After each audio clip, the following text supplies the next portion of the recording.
Ma belle-fille a obtenu une promotion. Elle a emmené toute la famille au restaurant pour fêter ça. Mais elle ne m'a pas invitée.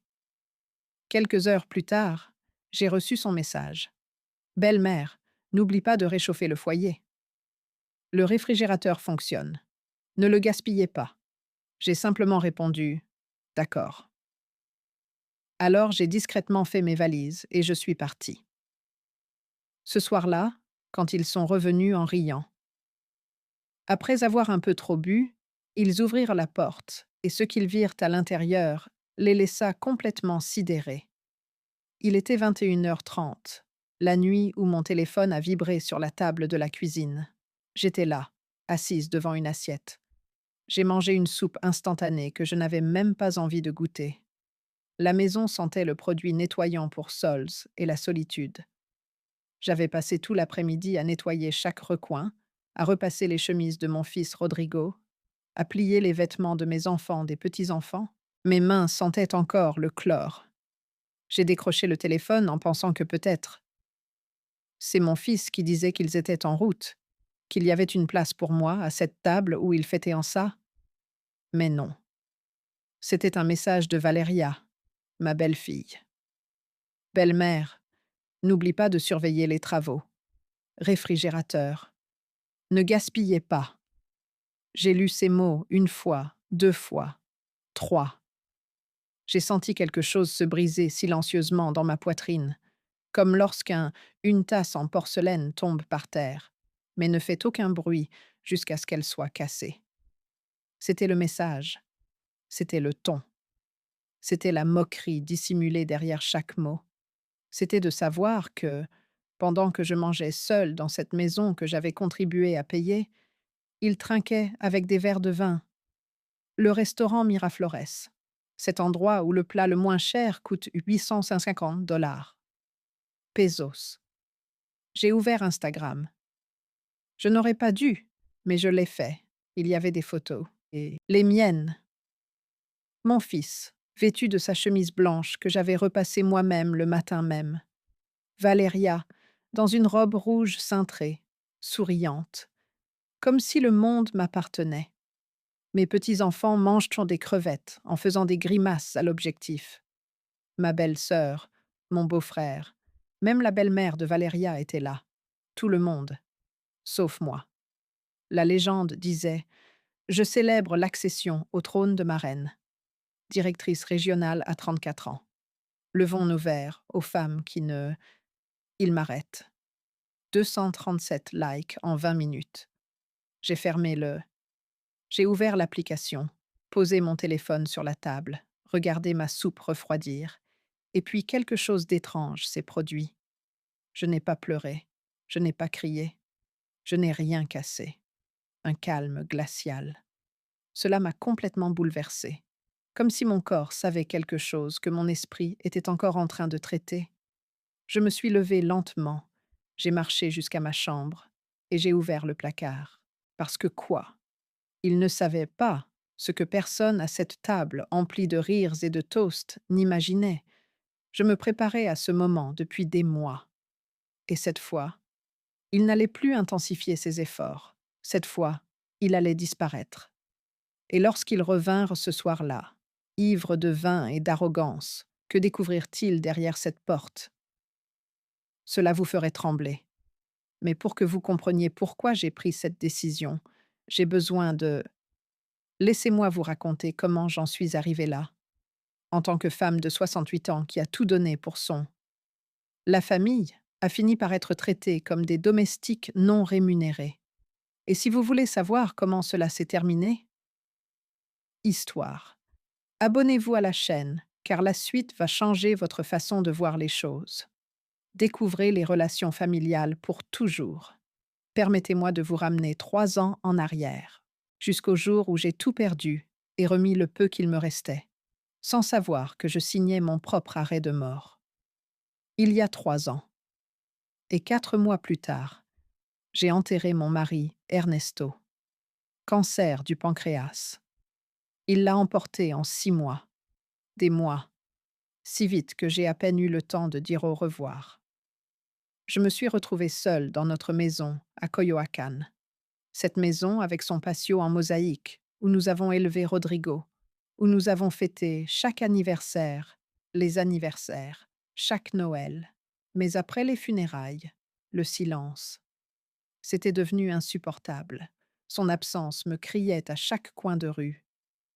Rodrigo est venu me rendre visite 2 semaines plus tard.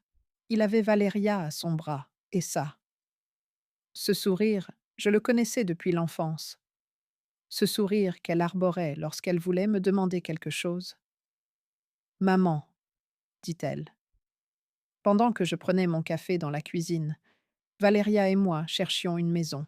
Nous voudrions quelque chose de plus grand pour les enfants, mais les prix sont prohibitifs. Valeria hocha la tête, caressant sa tasse du bout de ses ongles parfaitement vernis corail. Le crochet de la maison ce qu'il nous faut, c'est 680 000 pesos. Nous économisons depuis 1 an, mais nous n'avons que la moitié. Ils n'auront pas besoin d'en dire plus. De combien avez-vous besoin? Demandai-je. Rodrigo baissa le écoute. Maman, si tu vendais cette maison, tu pourrais venir vivre avec nous. Non, vous seriez seule. Les enfants vous adorent, et ainsi tout le monde y gagne. Valeria sourit. Ce serait parfait, belle-mère. Vous nous aiderez avec les enfants. Nous prenons soin d'elles comme d'un membre de la famille. Ce mot, famille. J'ai signé l'acte de vente 3 semaines plus tard. La maison à Coyoacán, avec ses hauts plafonds et 42 ans de souvenirs. Il a été vendu pour 1200 000 euros. J'ai donné 680 000 euros à Rodrigo pour le J'ai eu une aventure d'un soir. Le reste, je l'ai mis sur un compte épargne, pensant que c'était mon filet de sécurité. Sécurité. Ce que je n'ai pas fait, et c'est ce que je regrette le plus encore aujourd'hui, c'est de mettre le nom sur les titres de propriété de la nouvelle maison. Rodrigo m'a dit que ce n'était pas nécessaire. La maison appartenait à tout le monde, alors pourquoi compliquer les démarches administratives? Et moi, en tant que j'ai été idiote, je lui ai fait confiance. La maison se trouvait à Satellite, dans une résidence sécurisée, avec un poste de garde, 3 chambres, 2 salles de bain et demi, un garage double, beau et moderne. Il faisait froid. Les premiers mois étaient supportables. Je me levais à 5 heures du matin. Elle prépara le café comme Rodrigo l'aimait, fort avec une pointe de cannelle. Elle prépara le petit déjeuner, des œufs avec des haricots, des chilaquiles, des molettes. Je réveillai mon petit-fils Emiliano, qui avait 9 ans. Sofia avait 6 ans et l'aîné 6. Elle les coiffa, prépara leur déjeuner et les accompagna à l'école. Porte de l'école. Valeria est sortie précipitamment à 7h30. Toujours impeccable dans ses costumes et son parfum français qui coûtait 2400 euros. Bouteille. Il ne m'a même pas regardé en partant. Rodrigo est parti une demi-heure plus tard. Parfois, il m'embrassait sur le front. Parfois, il disait simplement Merci, maman, sans se tourner vers moi. Et je restais là, à ramasser mes affaires. Faire la vaisselle, laver le linge, laver les sols qui ne semblaient jamais assez propres pour Valeria, car chaque après-midi, à son retour, elle inspectait les étagères. Elle passait son doigt dessus, à la recherche de quelque chose, de la poussière. Elle ouvrait le réfrigérateur et fronçait les sourcils si quelque chose n'était pas à sa place. Exactement. Elle a inspecté les salles de bain comme une inspectrice sanitaire. Belle-mère, les miroirs. Ils sont tachés. Les vêtements d'Emiliano, ma belle-mère, n'étaient pas bien repassés. Belle-mère, pourquoi as-tu utilisé autant de lessive? C'est plus cher. Jamais, Béatrice. Jamais, Madame Betty. Comme m'appelaient mes amis. Simplement belle-mère. Comme s'il s'agissait d'une fonction et non d'un titre. Mon nom. Les enfants l'adorent. C'était vrai. Emiliano me serrait dans ses bras quand il rentrait à l'école. Sofia s'endormait sur mes genoux pendant que je lui lisais des histoires. Mais chaque fois que Valeria nous voyait ensemble, son visage se durcissait. Un jour, Sophia m'a dit: Grand-mère, je t'aime plus que ma mère, a-t-il dit devant Valeria. Ce soir-là, j'ai entendu des cris proviennent de leur chambre. Ta mère gâte mes enfants, Rodrigo. Elle leur donne. Ils cèdent à tous leurs désirs, leur remplissant la tête de bêtises. C'est ma mère, Valeria. Laissez-la tranquille. Votre mère? Ou la femme de ménage qui ne paie pas? Loyer. Silence. J'attendais que Rodrigo me défende, qu'il dise quelque chose, n'importe quoi. Mais il ne l'a pas fait. Et c'est là que j'ai su que j'avais franchi une limite invisible. Plus maintenant. Elle était la belle-mère qui aidait. Elle était le fardeau qu'il portait. Les mois passèrent et les humiliations continuèrent. Leur retour était plus discret, mais plus constant. Valeria organisait des dîners de famille et elle oubliait de me le dire jusqu'à la dernière minute. Ses amis arrivaient et elle me présentait comme la mère de Rodrigo nous aide à la maison. Jamais en tant que membre de la famille. Ils ont cessé de m'inclure dans les photos.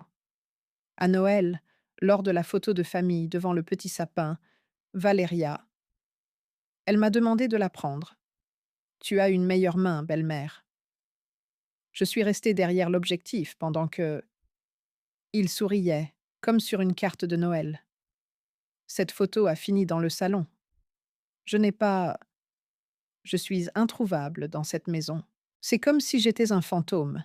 Et le pire, c'est que j'ai commencé à me sentir comme ça, invisible, jetable, comme si ma seule valeur était de faire tourner la maison pendant qu'ils y vivaient, leur vie parfaite.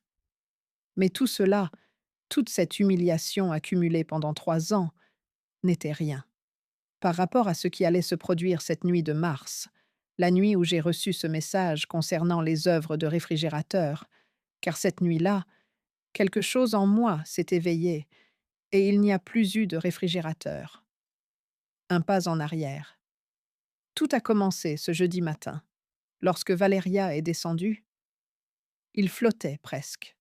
Il portait son costume gris perle, celui qu'il réservait pour les réunions importantes, et un sourire qui illuminait tout son visage. J'ai réussi, cria-t-elle, tandis que Rodrigo descendait derrière elle en nouant sa cravate. Qu'est-ce qui s'est passé, maman? Demanda Sophia, la bouche pleine de crêpes. J'ai eu une promotion, chérie. Ta maman est la nouvelle directrice régionale des opérations, la plus jeune de l'histoire de l'entreprise. Rodrigo la serra dans ses bras et la souleva. Je savais que tu y arriverais. Je savais que ce poste était pour toi. J'étais à côté du fourneau, je retournais les crêpes. Félicitations, Valeria, dis-je avec la sincérité, car quelles que soient les tensions, je ne souhaitais de mal à personne. Elle s'est à peine tournée vers moi. Merci, belle-mère, a-t-elle dit, et elle a continué à serrer Rodrigo dans ses bras. Il faut fêter ça, a dit mon fils, en grande pompe, comme ma femme le mérite. Allons à Miraflores, suggéra Valeria, les yeux pétillants. Ce restaurant dont je t'ai parlé, celui qui a vu sur... Quelle que soit la réforme, aucun sacrifice n'est épargné aujourd'hui. Emiliano leva la main comme dans l'école. J'y vais aussi, bien sûr, champion. Toute la famille. Mon cœur a donné un petit saut. Toute la famille. Moi y compris, n'est-ce pas? J'ai renoncé aux crêpes. Je me suis assise à table et j'ai essuyé mes mains sur mon tablier. À quelle heure dois-je réserver? Ai-je demandé. J'essayais d'avoir l'air désinvolte. Valeria me regarda, comme si je venais de lui donner un cadeau. Je me suis rendu compte que j'étais encore là. Réserver quoi? La table pour le dîner familial. Un silence gênant s'installa. Rodrigo s'éclaircit la gorge. Valeria échangea un regard. Elle le regarda. Un de ces regards qui en disent long. Oh non, belle-mère, dit Valeria d'un ton, un sourire qui n'atteignait pas ses yeux. C'est un dîner intime, vous savez, en couple. Mes enfants, ma mère qui vient de Querétaro, ma famille proche. Ma famille proche. Ces mots m'ont transpercé la poitrine comme des éclats de verre. Je comprends, ai-je dit, et je suis retournée au fourneau, même s'il ne restait plus rien à retourner. De plus, Valéria continua à étaler du beurre sur ses tartines. Il faut bien que quelqu'un reste à la maison, non? On ne peut pas la laisser seule. Et toi aussi. Il cuisine si bien. Je suis sûre qu'il va préparer quelque chose de délicieux. Rodrigo n'a rien dit. Mon fils, le garçon. Le garçon que j'ai élevé, que j'ai protégé de tous les coups durs de la vie, restait assis en silence, fixant son assiette d'œufs. Ils allèrent tous à Il était 11 heures du matin. Valéria s'est changée 3 fois. Les enfants étaient surexcités, vêtus de leurs plus beaux habits du dimanche. Rodrigo m'a embrassé rapidement sur le front, machinalement, sans même me regarder dans les yeux. Ne nous attendez pas. Réveille-toi, maman. On va être en retard. Et ils partirent. La maison tomba dans le silence. Un silence si pesant qu'il était difficile de respirer. Je traversai le salon, puis la salle à manger avec sa table en verre que je nettoyais tous les jours, surtout la cuisine où je passais des heures à préparer des repas à peine appréciés. Tout était impeccable. Tout était en ordre. Et j'étais complètement seule. Je me suis préparée. Une soupe instantanée, une de celles qu'ils vendent par paquet de 3 pour 29 pesos. Moi. Je m'asseyais à la table de la cuisine, pas dans la salle à manger. Les domestiques ne mangent pas dans la salle à manger. Et moi aussi. Maintenant, je n'y mange plus. Employé. Mais l'employé qui a payé 680 000 pesos pour le privilège de «j'ai travaillé gratuitement». J'ai ouvert à 19 heures. Je ne sais pas pourquoi. Je l'ai fait. Peut-être avais-je besoin de confirmer ce que je savais déjà. Peut-être suis-je masochiste. Les voilà. Première photo. Valéria rayonne dans sa robe rouge, un verre de vin pétillant à la main. Merci à tous pour rejoignez-moi en ce jour si spécial. La deuxième photo montre mes petits-enfants avec des assiettes, de généreuses portions de crevettes panées et de frites. Emiliano avait de la sauce sur le menton. Sophia fait un geste de victoire avec ses doigts. La troisième photo montre la table au complet. J'ai compté 9 personnes. Rodrigo, Valeria et les enfants, la mère de Valeria, sa sœur, son beau-frère et 2 autres personnes qui n'étaient pas présentes. Je les ai reconnus. Des amis, probablement 9 personnes, qui fêtaient, riaient, trinquaient, et moi, en train de manger de la soupe instantanée dans une cuisine que j'ai contribué à financer. J'ai regardé les commentaires. 184. Dès la première heure. Félicitations, reine. Tu le mérites. Levons nos verres aux femmes. Tout s'est bien passé. Quelle belle famille. Personne ne s'est enquis de moi. Personne n'a remarqué mon absence. Quelqu'un, car j'étais déjà invisible depuis longtemps. J'ai fermé l'application, j'ai lavé. J'ai fini mon assiette, essuyé la table, et mon téléphone a vibré. C'était un message de Valéria. Belle-mère, n'oublie pas de réchauffer le contenu du réfrigérateur. Ne gaspille rien. J'ai lu ça. Les mots et quelque chose en moi sont morts, mais en même temps, quelque chose d'autre s'est éveillé. J'ai ouvert le réfrigérateur. Ils étaient là. Un poulet rôti à moitié mangé d'avant-hier, du riz de lundi, des légumes que j'avais achetés et cuisinés, des restes, c'est ce que je méritais, selon eux.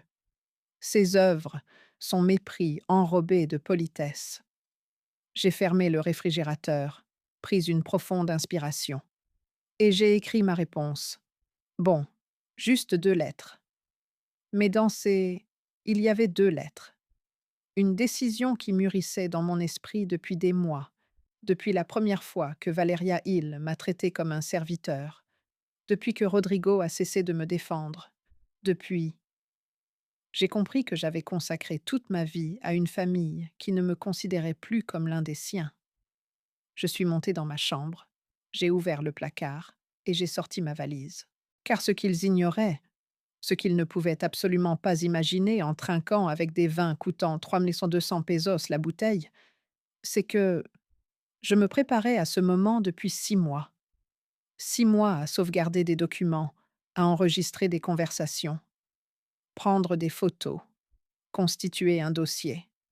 Car il s'avère que cette belle-mère invisible, cette femme de ménage non rémunérée, cette femme de 68 ans, traitée comme une moins que rien, était propriétaire de la maison et n'a jamais... Je ne les avais jamais transférés au nom de Rodrigo. Cette maison m'appartenait légalement, entièrement à moi, et ils allaient le découvrir de la pire des manières. J'ai sorti la grande valise du placard, celle que Ernesto et moi avons utilisée pour notre dernier voyage à Oaxaca. L'étiquette était encore dessus. Chambre d'hôtel, coincée dans un coin. Je l'ai posée sur le lit, et j'ai commencé à la remplir de mes vêtements, de mes chaussures. Des photos de mon mari la rangeaient dans la commode. Mais avant de plier le premier chemisier, je me suis arrêtée, car il ne pouvait pas s'agir simplement une crise de colère, ne pouvait pas constituer une sortie spectaculaire qui se terminerait par mes supplications. Je reviendrai dans une semaine. Il fallait que ce soit définitif, réfléchi et juste. Je suis descendue jusqu'en bas. J'ai sorti les chaussures du placard et déplacé les boîtes que je n'utilise jamais. Derrière elles, emballées. Dans un sac en plastique se trouvait mon ancien nécessaire à couture, celui que ma mère m'avait offert quand j'étais enfant. Je me suis mariée. J'ai ouvert le carnet et j'en ai sorti ce que j'y avais caché pendant des mois. Un cahier à couverture rigide. C'est un cahier rigide à spirale métallique. Tout était dans ce cahier, jusqu'au dernier centime, que j'ai investi dans cette maison depuis le jour de notre emménagement. Chaque reçu, chaque preuve en est. 3 années de ma vie documentées par l'écriture tremblante d'une femme qui... J'avais le pressentiment que j'en aurais besoin un jour. Je tournais lentement les pages. Août 2022. Acompte sur la maison, 680 000 euros. Septembre 2022. Nouveau réfrigérateur, 18 900 ouais. Lave-linge et sèche-linge, 24 500 euros. Octobre 2022. Ensemble de salon. Parce que Valeria a dit que celui qu'ils avaient apporté de son appartement était très vieux.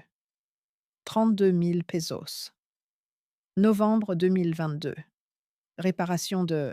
Une canalisation qui a éclaté a coûté 8 700 euros. Et la liste était interminable. Téléviseur de 55 pouces pour le salon, 22 000 pesos. Nouveau matelas pour le chambre, 38 000. La rénovation de la salle de bain principale, que Valeria souhaitait ardemment, a coûté 65 000 dollars. Pesos. Et puis, il y avait les dépenses mensuelles, car Rodrigo ne payait que 4 800 pesos de un versement mensuel. C'était tout ce qu'il pouvait se permettre après son salaire, mais le montant réel de l'hypothèque était de 100 000 dollars. 14 000 pesos par mois. Qui payait les 9 200 pesos restants? Moi. Tous les mois sans faute pendant 3 ans. De ma pension de veuve, qui s'élevait à 16 000 pesos par mois, j'ai cotisé 9 200 pour entretenir la maison où je vivais comme domestique. J'ai rapidement fait les calculs pour la dernière. Page de mon carnet. Attelage initial, immobilier 847 300. Paiements hypothécaires mensuels, 36 mois X, 9 200, 331 211 XS. Réparation, amélioration et dépenses supplémentaires, 189 500 euros. Investissement total, 1368 000 pesos. Des pesos. Presque tout ce que j'ai reçu de la vente de ma maison à Coyoacán. Tout ce que Ernesto et moi avons construit. Pendant 42 ans de mariage, j'ai investi dans une maison où j'ai été soigné pire qu'un étranger, mais surtout, ce qui m'a donné le vrai. La batterie était stockée au fond de la boîte à couture. J'ai plongé la main dedans et j'en ai sorti une enveloppe en papier craft, jaunâtre. À l'intérieur se trouvaient les titres de propriété originaux de la maison. Je les ai ouverts avec des mains tremblantes. C'était là, écrit de la main du notaire, bien sûr, comme l'eau. Propriété située au 847, Circuit Juristas. Lotissement Ciudad Satellite, Naucalpan. Propriétaire. Béatrice Socorro Mendoza, veuve de Torres. Mon nom. Rien que mon nom. Lors de l'achat de la maison, le notaire m'a expliqué que, puisque j'avais versé la totalité de la compte, le plus sûr était de financer le reste par un prêt hypothécaire. Mon nom d'abord. Ensuite, vous pourrez effectuer le virement quand vous le souhaitez, madame, m'a-t-elle dit. Mais de cette façon, vous êtes protégée par si quelque chose arrive. Rodrigo acquiesça. C'est mieux ainsi, maman. Plus sûr pour toi. Et puis, nous n'avons jamais effectué le virement. Il me le demandait de temps en temps au début. Des mois. Il faut aller chez le notaire, maman, pour changer les actes de propriété. Mais il y avait toujours quelque chose de plus urgent. On remet toujours ça à plus tard. Il a cessé de le demander. Et moi, consciemment ou inconsciemment, je ne le lui ai jamais rappelé. Maintenant, je comprends pourquoi. Une partie de moi, celle qui avait survécu à 42 ans de mariage, qui a élevé un enfant seul pendant que Ernesto travaillait 12 heures par jour, cette part sage dont il avait besoin, la protection. C'est ce qui m'a sauvée. J'ai remis les titres de propriété dans l'enveloppe, mais je ne l'ai pas encore emballé. J'ai d'abord sorti mon téléphone et composé un numéro que j'avais enregistré depuis un moment, des mois. Eh bien, répondit une voix jeune et professionnelle. Mariana, c'est ta tante Béatrice. Tante, quoi? Surprise. Comment allez-vous? Mariana était ma nièce, la fille de ma sœur cadette.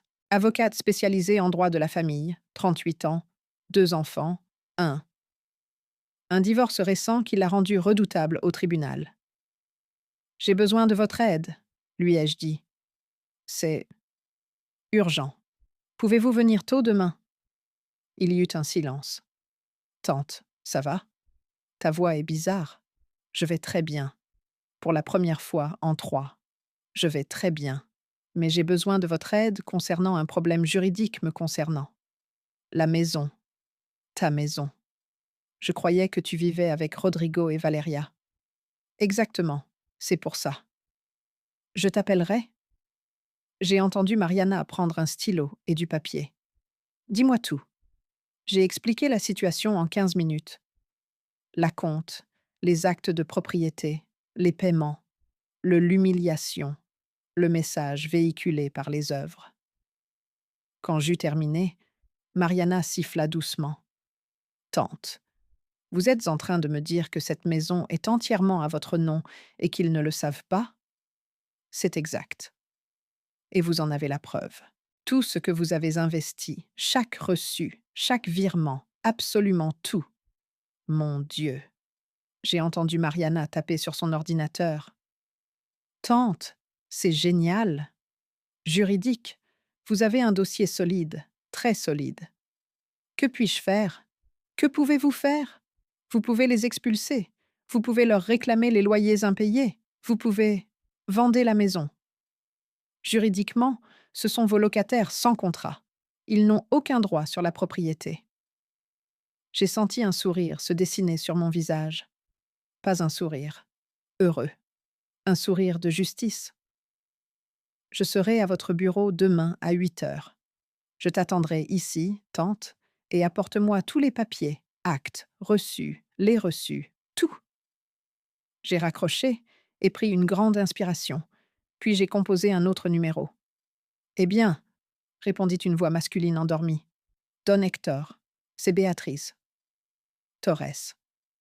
Je m'excuse d'appeler si tard. Madame Betty, que s'est-il passé? Ce n'est rien. Monsieur Hector était mon ami, notaire depuis 30 ans. C'est lui qui a rédigé le testament d'Ernesto et s'est occupé de la succession. Les titres de propriété de cette maison. J'ai besoin que vous examiniez certains documents demain concernant la maison satellite. Il s'est passé quelque chose? Disons simplement que je vais faire valoir mes droits. J'ai entendu Don Hector s'installer dans son fauteuil. Rodrigo et sa femme lui causent des ennuis. On peut dire ça. Oh, Madame Betty, je l'avais prévenue de ne pas transférer la maison tant qu'elle n'en serait pas sûre. Je sais, mon pote, et tu avais raison. C'est pour ça que je l'appelle. J'ai besoin de son avis demain. Rendez-vous à mon bureau à 10 h avec tous vos documents. Je serai là. J'ai raccroché et composé le dernier numéro. Numéro. C'était le plus difficile. Béatrice, mon amie Lupita, a répondu. Quel êtes-vous encore debout à cette heure-ci? Lupita et moi nous connaissons depuis 40 ans. Des années. Nous étions voisins à Coyoacán. Nos enfants ont grandi ensemble. Elle est veuve depuis 2 ans. Lupita, avez-vous toujours une chambre disponible? Tu comptais louer? Celui du dessus. Oui. Pourquoi? Je peux emménager demain? Silence. Que s'est-il passé? Un ami? Et puis, pour la première fois de la nuit, ma voix a baissé. Je n'en peux plus, Lupita. Je ne peux plus être invisible chez moi. Tu viens demain? Demanda Lupita. Une voix ferme. À tout moment. Je vous attends ici. J'ai raccroché et puis... Oui, je me suis autorisée à pleurer. Mais je n'ai pas pleuré de tristesse.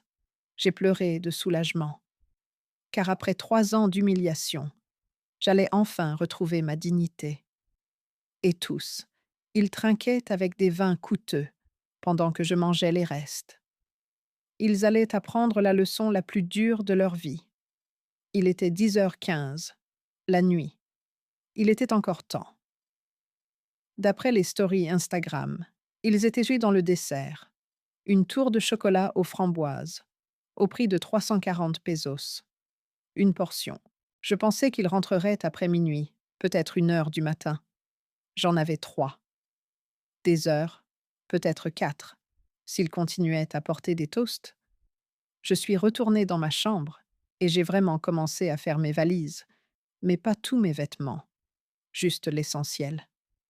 C'était vraiment à moi, car j'avais appris quelque chose d'important durant ces 3 années. Ils s'étaient habitués au fait que tout ce que je possédais leur appartenait aussi.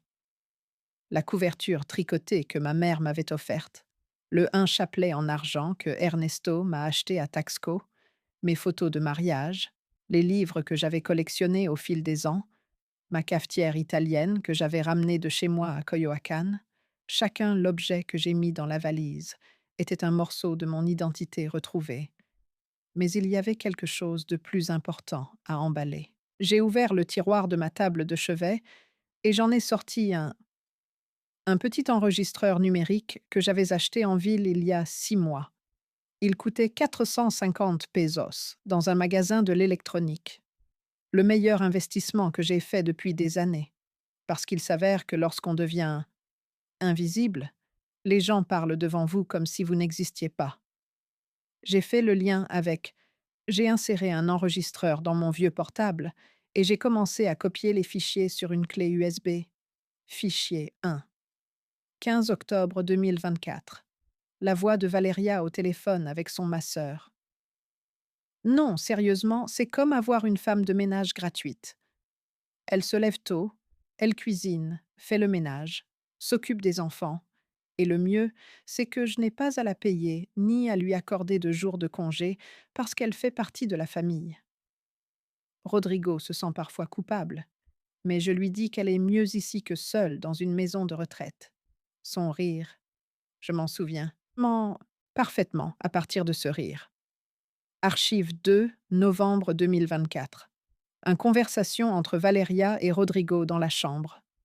Je nettoyais le couloir. Ta mère devient très... Rodrigo est vraiment pénible. Il veut avoir un avis sur tout, sur la façon dont j'élève mes enfants, sur ce que j'achète. Au supermarché. C'est ma mère, Valeria. Elle veut juste aider, aider. Elle gêne. Et chaque fois que les enfants l'écoutent plus que moi, ça me met hors de moi. Sophia me disait l'autre jour que grand-mère cuisine mieux que moi. Tu te rends compte de ce que ça veut dire? Valeria, s'il vous plaît. Non, Rodrigo, sérieusement, quand ton père mourra, il laissera une bonne pension. Elle a rempli son rôle. Il est peut-être temps pour elle de trouver son propre espace. Un petit appartement ou une maison. Une belle vieille dame. Je ne peux pas la brusquer, c'est ma mère. Vous n'êtes pas obligé de la brusquer.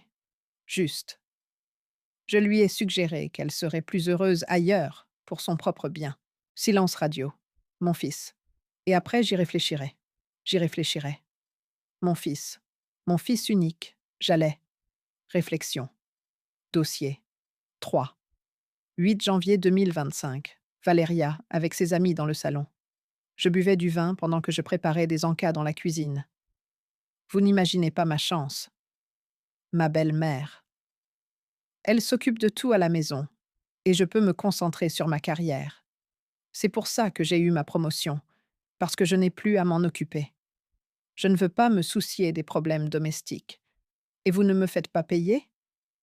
Me faire payer? Vous habitez ici.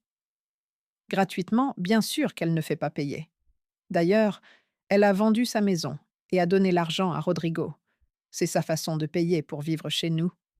Rire. Quel malin. Tu l'es, mon ami.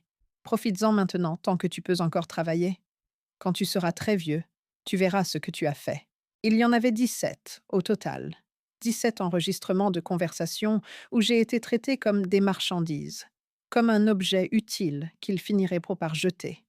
J'ai tout copié sur la clé USB et j'en ai enregistré une autre copie dans ma boîte mail, au cas où. Puis, j'ai sorti autre chose du tiroir. Mon vieux téléphone, celui que j'utilisais avant. J'ai demandé à Rodrigo de m'en donner un nouveau pour que tu puisses utiliser WhatsApp. Maman. Quoi? Ce qu'il ignorait, c'est que je n'avais jamais jeté l'ancien et que j'avais pris des photos avec ce téléphone. Des photos des reçus, que Valéria a jetées. Capture d'écran de ses réseaux sociaux où elle montrait la maison, le meuble, rénovation. Toujours avec le hashtag Trouble ma maison, réussite personnelle, ma. La maison, mes réussites. Jamais notre maison. Jamais grâce à la famille. J'ai tout copié. Les photos sur la même clé USB étaient au format 11 /1. Instagram montrait qu'ils étaient toujours au restaurant. Ils prenaient maintenant un café et des verres de cognac. J'avais encore le temps. Je suis descendue en silence. La maison était faiblement éclairée. Seule la lumière du couloir était allumée. J'ai traversé le salon. Je me suis arrêtée devant chaque meuble que j'avais acheté. Le canapé 3 places, 32 000 pesos. Table basse en verre, utile 500. La bibliothèque en bois où Valéria rangeait ses affaires. Ses plantes ornementales, 12 000. Mais je n'allais rien prendre. Ce n'était pas à moi. Avec style. Je n'allais pas vider la maison comme un voleur dans la nuit. J'allais juste prendre ce qui m'appartenait incontestablement. Mes vêtements, mes souvenirs, ma dignité et le j'ai écrit.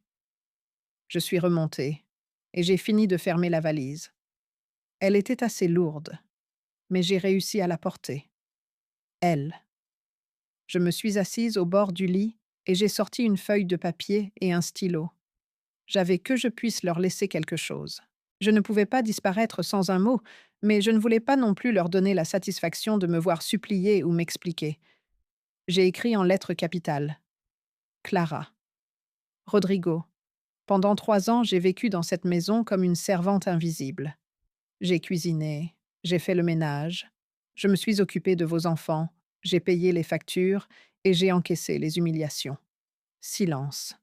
Ce soir, pendant qu'il fêtait la promotion de Valéria et m'envoyait des messages, en réchauffant les restes, j'ai pris une décision.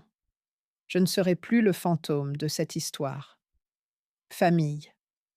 Vous trouverez des documents sur votre bureau. Veuillez les lire attentivement. Nous nous reverrons bientôt en présence d'avocats. Je t'ai aimé toute ma vie, mais... Aimer, ce n'est pas se laisser marcher dessus. Maman. J'ai plié la lettre et je l'ai mise de côté, sur son oreiller, de son côté du lit. Puis j'ai sorti l'enveloppe en papier craft contenant les actes de propriété. À l'intérieur, j'ai collé un post-it jaune. Cette maison est à mon nom. Ça a toujours été le cas. Et j'ai la preuve de chaque centime que j'y ai investi. Schedule 368 000 poids exact. On se voit chez le notaire. J'ai laissé l'enveloppe sur le bureau de Rodrigo, d'accord? Visible. J'ai vérifié mon téléphone. 23h28. La dernière story indiquait qu'il demandait l'addition. Il était temps de partir. J'ai descendu ma valise avec précaution. Mes jambes de 68 ans protestent, mais elles ont tenu bon. Je me suis arrêtée devant la porte d'entrée. J'ai dit: un dernier regard sur cette maison que j'ai contribué à construire, sur les sols que j'ai lavés 1000 fois. Parfois, aux murs que j'avais peints quand nous avons emménagé, à la cuisine où j'avais préparé des milliers de repas que personne n'a appréciés. Je ne ressentais pas de tristesse. Je ressentais de la liberté. J'ai fermé le J'ai verrouillé la porte, et pour la première fois en 3 ans, je ne l'ai pas laissée sur la serrure latérale, de l'intérieur. Je l'ai emportée avec moi. Après tout, c'était ma maison. J'ai commandé un Uber depuis le carrefour. Le chauffeur, un homme d'une cinquantaine d'années, m'a aidé avec ma valise. Long voyage. Madame? Demanda-t-il en démarrant le moteur. Je regardais par la fenêtre la maison qui disparaissait au loin. Dans le noir? Non, ai-je répondu. C'est un aller-retour. Je reviens à moi.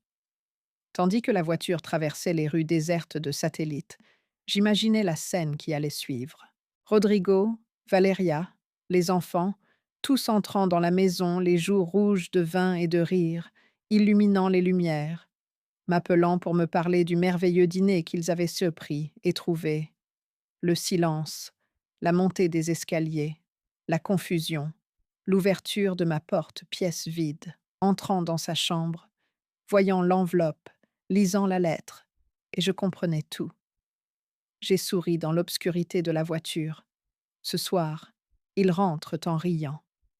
Une maison qu'ils croyaient être la leur, et je dormais paisiblement pour la première fois en 3 ans, chez mon amie Lupita, sachant que j'avais enfin retrouvé ma voie. La bataille juridique commence demain, mais ce soir était juste pour moi, pour célébrer le réveil de la servante invisible et ses crocs. Non, j'étais là à leur arrivée, mais Emiliano ne m'a tout raconté que 3 jours plus tard, quand il est venu me chercher en pleurs chez Lupita. Laissez-moi reconstituer cette nuit-là.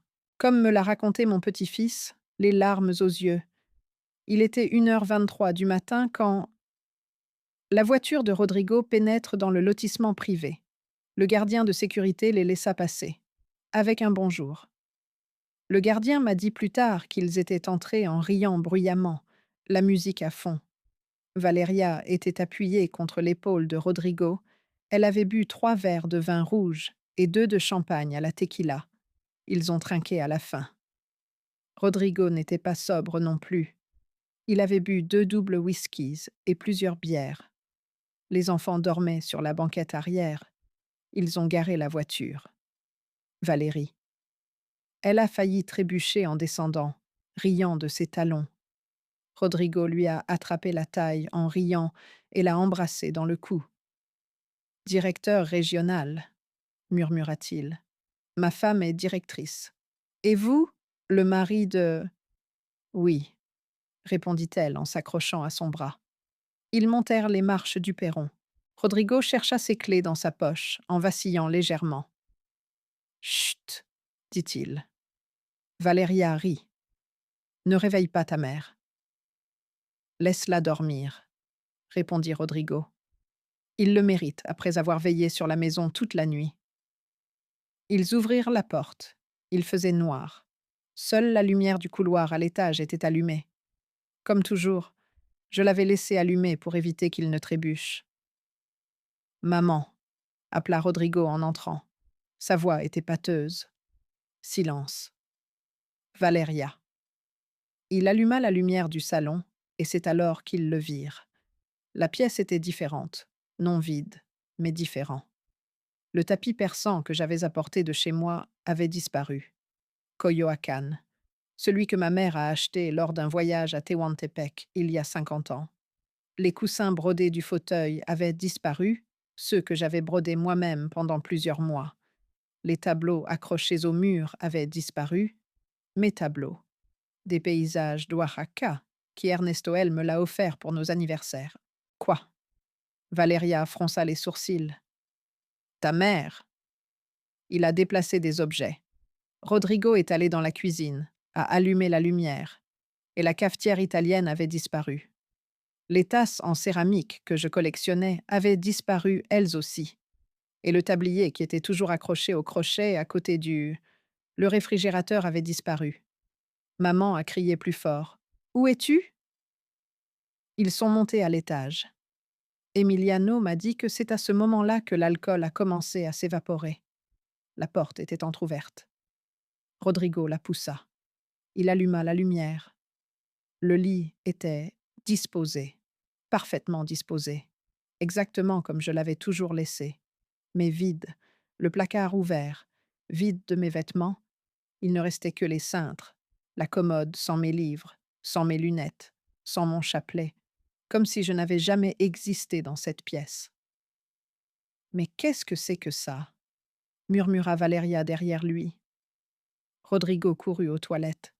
Mon mât brosse à dents n'était plus là. Ma crème pour le visage, mon peigne, mon parfum bon marché. Les roses avaient toutes disparu. Elle retourna dans sa chambre, et c'est là qu'elle le vit. Sur son lit, sur son oreiller, reposait une lettre pliée. Il la saisit entre ses mains. Tremblante, elle le déplia. Valeria lut par-dessus son épaule. Emiliano, moi. Il raconta que le visage de son père avait changé au fil de sa lecture.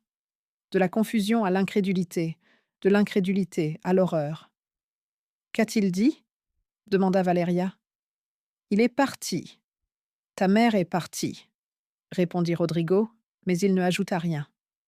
Elle avait aperçu l'enveloppe de manille sur son bureau. Elle l'ouvrit maladroitement, en sortit les actes de propriété, les titres de propriété de la maison, et elle lut le nom inscrit là, de la main d'un notaire.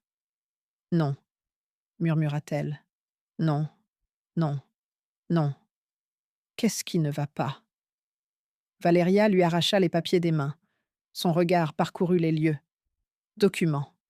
Une fois, deux fois. Et puis il a pâli. Ceci non, ça pourrait être vrai. La maison est à son nom, dit Rodrigo d'une voix creuse. Toute la maison toujours. C'était à son nom. Mais vous avez payé la compte. Tu m'as dit qu'elle avait payé la compte. Rodrigo s'est affalé sur le lit. Elle a vendu sa maison à Coyoacuacan 680 000 pesos. Je n'avais rien. Tout venait d'elle. Valeria prit le post-it jaune qui était collé aux actes de propriété. Pax 368 000 poids exact. Pile 300. Valeria, chancelante. Vous êtes en train de me dire que votre mère a investi plus d'1 million de pesos dans cette maison et nous n'avons jamais effectué le transfert. Oh mon Dieu, Valeria, nous n'avons jamais transféré la propriété. Le silence qui suivit était assourdissant. Emiliano m'a dit qu'il s'était réveillé avec les cris. Elle descendit en se frottant les yeux et la trouva. Les parents se disputaient dans le salon. Enfin, sa mère criait, et son père était avec. La tête entre les mains. Ce n'est pas possible. Valeria marchait d'un endroit à l'autre, côte à côte, comme des animaux en cage. Nous vivons ici depuis 3 ans. 3 ans. C'est sa maison, dit Rodrigo d'une voix éteinte. Légalement, ça a toujours été sa maison. Alors tu exiges qu'elle te la cède? C'est ta mère. A-t-elle une obligation? Rodrigo leva les yeux.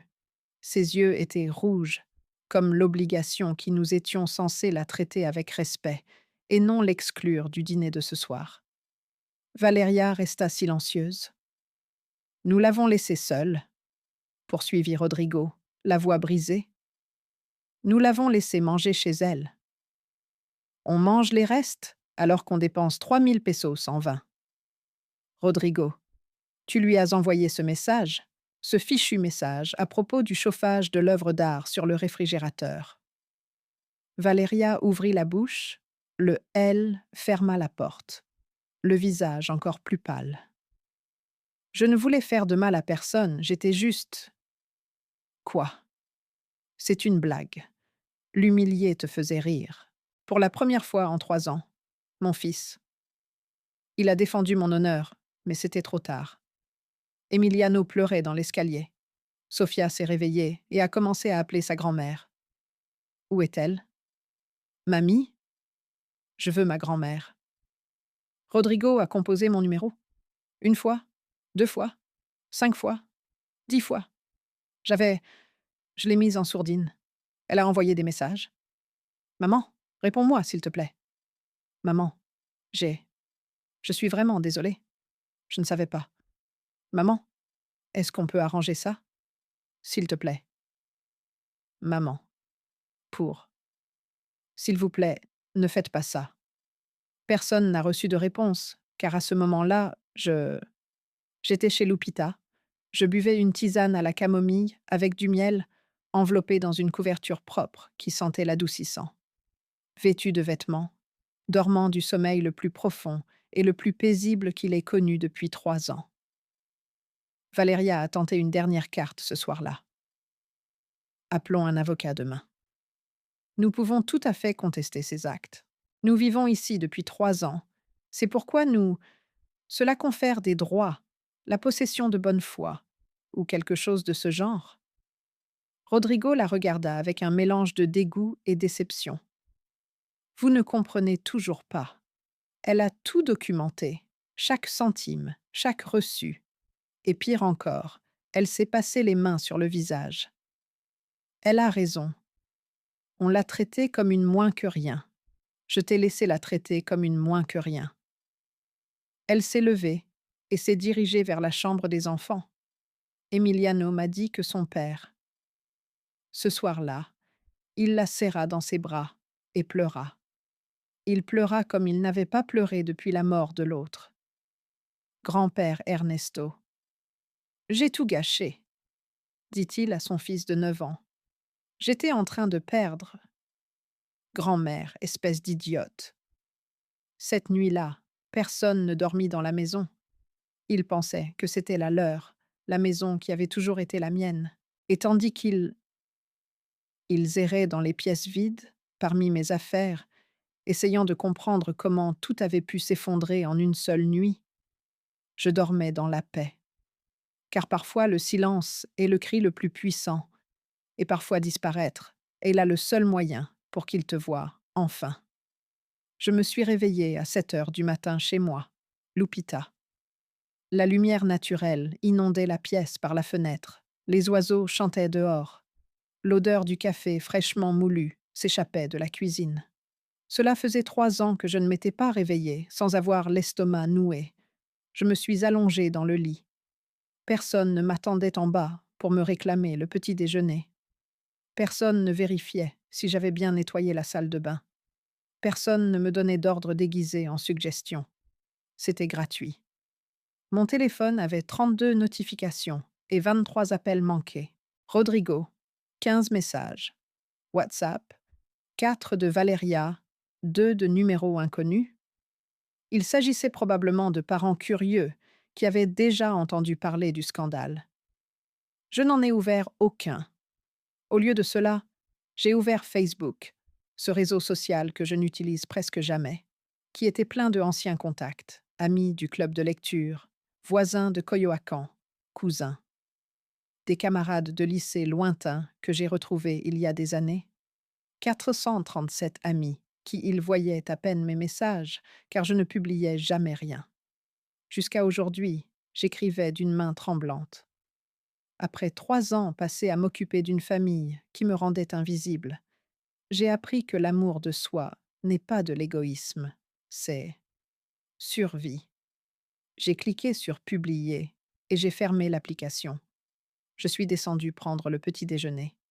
Lupita m'attendait avec des chilaquiles verts, des haricots frits et du café à la cannelle, mon petit déjeuner préféré. Comment as-tu dormi? Demanda-t-elle.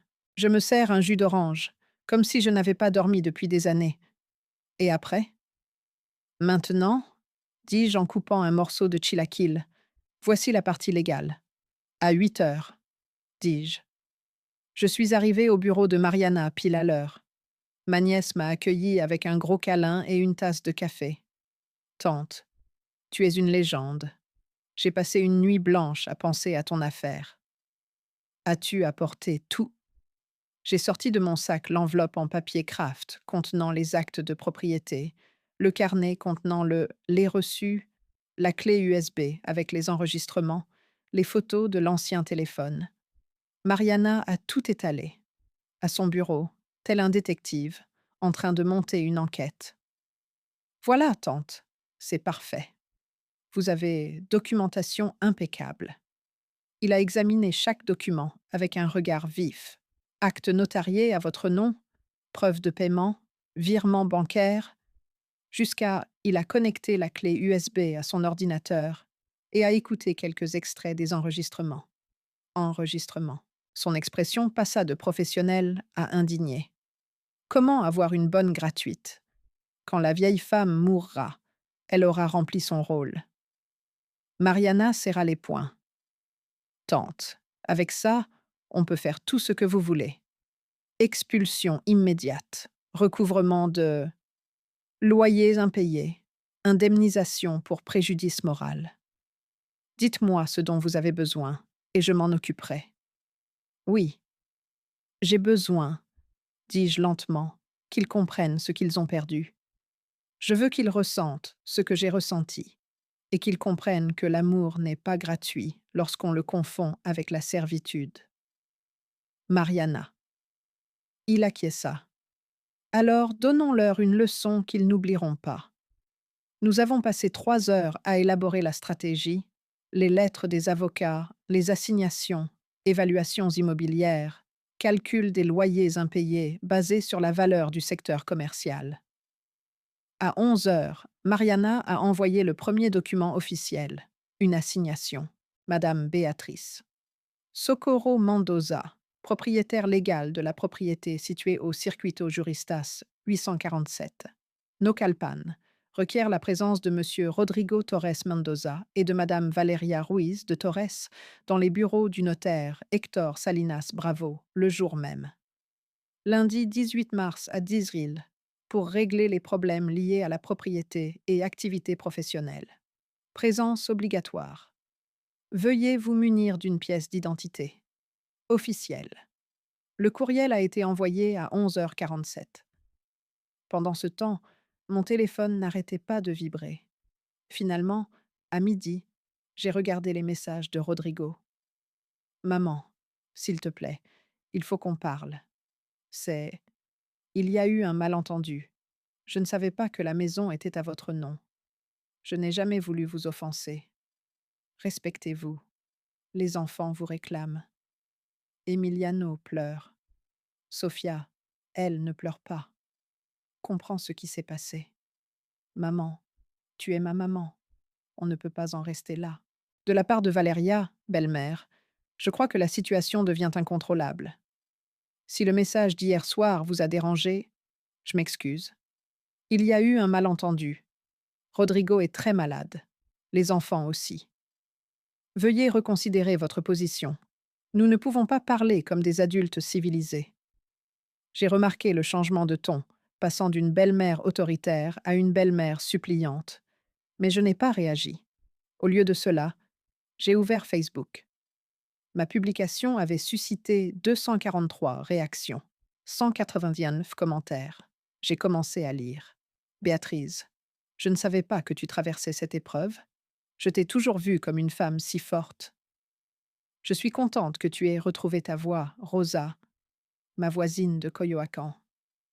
Mon amie, je vis avec mon fils et sa femme depuis 2 ans. Je comprends tellement ce que tu dis que ça m'a fait pleurer. Merci. Merci pour ce partage.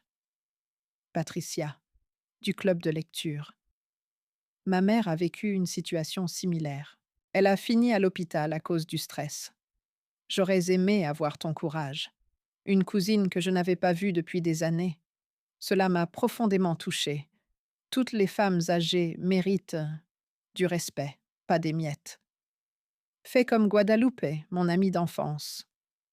Et... Et les commentaires ont continué à affluer, les uns après les autres. de femmes partageant leurs propres histoires, de femmes qui vivaient avec leurs, des enfants traités comme des aidants non rémunérés, des femmes qui avaient perdu leur maison, leurs économies, leur dignité. Ma petite publication était devenue dans un refuge pour les voix réduites au silence. À 15 heures, ma sœur a appelé. Béatrice, que se passe-t-il? M'a appelé Rodrigo en pleurant. Il dit que tu es partie. Chez moi. J'ai quitté ma maison, je me corrige, où j'habitais comme employé de maison. Mais c'est votre fils, c'est de la famille. La famille ne vous humilie pas. La famille ne vous fait pas sentir invisible. Votre famille ne vous envoie pas de messages sarcastiques, vous intimant de réchauffer les restes pendant qu'ils font la fête sans vous. Silence radio. C'est ce qu'ils ont fait. Je leur ai tout raconté, dans les moindres détails, ces 3 dernières années. J'ai terminé, ma sœur pleurait. Pardonne-moi, a-t-elle dit. Je pensais que tu étais bien là-bas. Je trouvais que c'était une bonne solution. Tout le monde pensait cela parce que je souriais et que je ne me plaignais pas. Mais sourire ne signifie pas être heureux. À 17 heures, mon beau-frère, le mari de Consuelo, a appelé Rodrigo. Non, il a répondu. Il a laissé un message que Rodrigo m'a montré plus tard. Neveu, tu as commis une grave erreur. Votre mère est une femme d'honneur et vous l'avez traitée comme un paillasson. Vous en payez maintenant le prix. Tirez-en les leçons. Les failles commençaient à apparaître. La famille, qui présume toujours que les enfants ont raison, a commencé à se poser des questions. À 19 heures, le téléphone de Lupita sonna. C'était ma voisine, celle qui habitait juste à côté de mon ancienne maison à Satellite.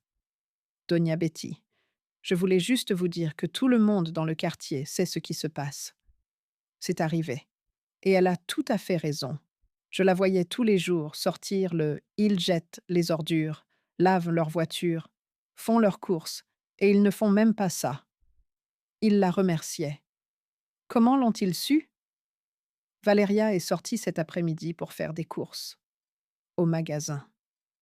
Ses yeux étaient gonflés d'avoir pleuré.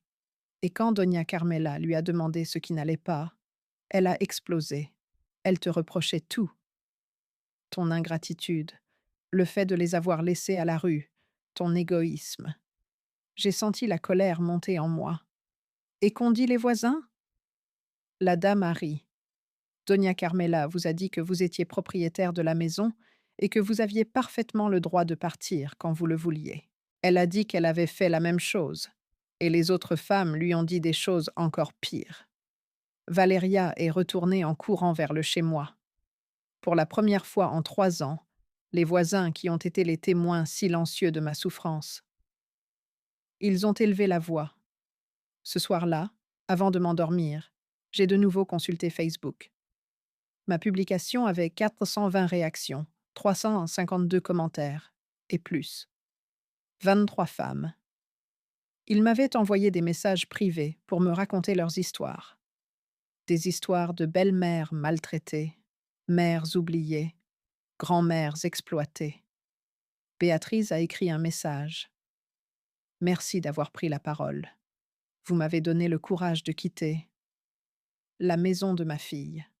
Je chercherai un appartement demain. Une autre personne a dit: Je suis ici depuis 5 ans. Je garde mes petits-enfants gratuitement pendant que ma belle-fille sort s'amuser. Après avoir lu votre histoire, je lui dirai demain qu'elle ne peut plus continuer de me maltraiter. Mon histoire, ma douleur, mon silence brisé, tout cela me donnait envie de dire non. Donne aux autres femmes les moyens de reprendre la parole. Et cela, plus que n'importe quelle maison, ou l'écriture, ou l'argent, cela me remplissait le cœur, car il s'avère que ma vengeance n'était pas... C'était une conversation de groupe, pas une conversation personnelle. Rodrigo m'a envoyé un SMS à 23 heures. Maman, nous avons reçu la convocation de l'avocat. S'il vous plaît, ne faites pas ça. Nous sommes une famille. Pour la première fois en 48 heures, j'ai répondu: La famille, c'est ce que l'on construit avec le respect, mon fils, pas celui du sang et des obligations. On se voit lundi chez le notaire. Et j'ai éteint mon téléphone parce que la tempête venait à peine de commencer. Et pour la première fois depuis des années, c'était moi qui la subissais. Éclair. Dimanche a été la journée la plus longue de ma vie. Rodrigo est arrivé à la maison. Lupita a sonné à la porte avec insistance à 9 heures du matin, jusqu'à ce que mon ami ouvre. Je ne pouvais pas la voir.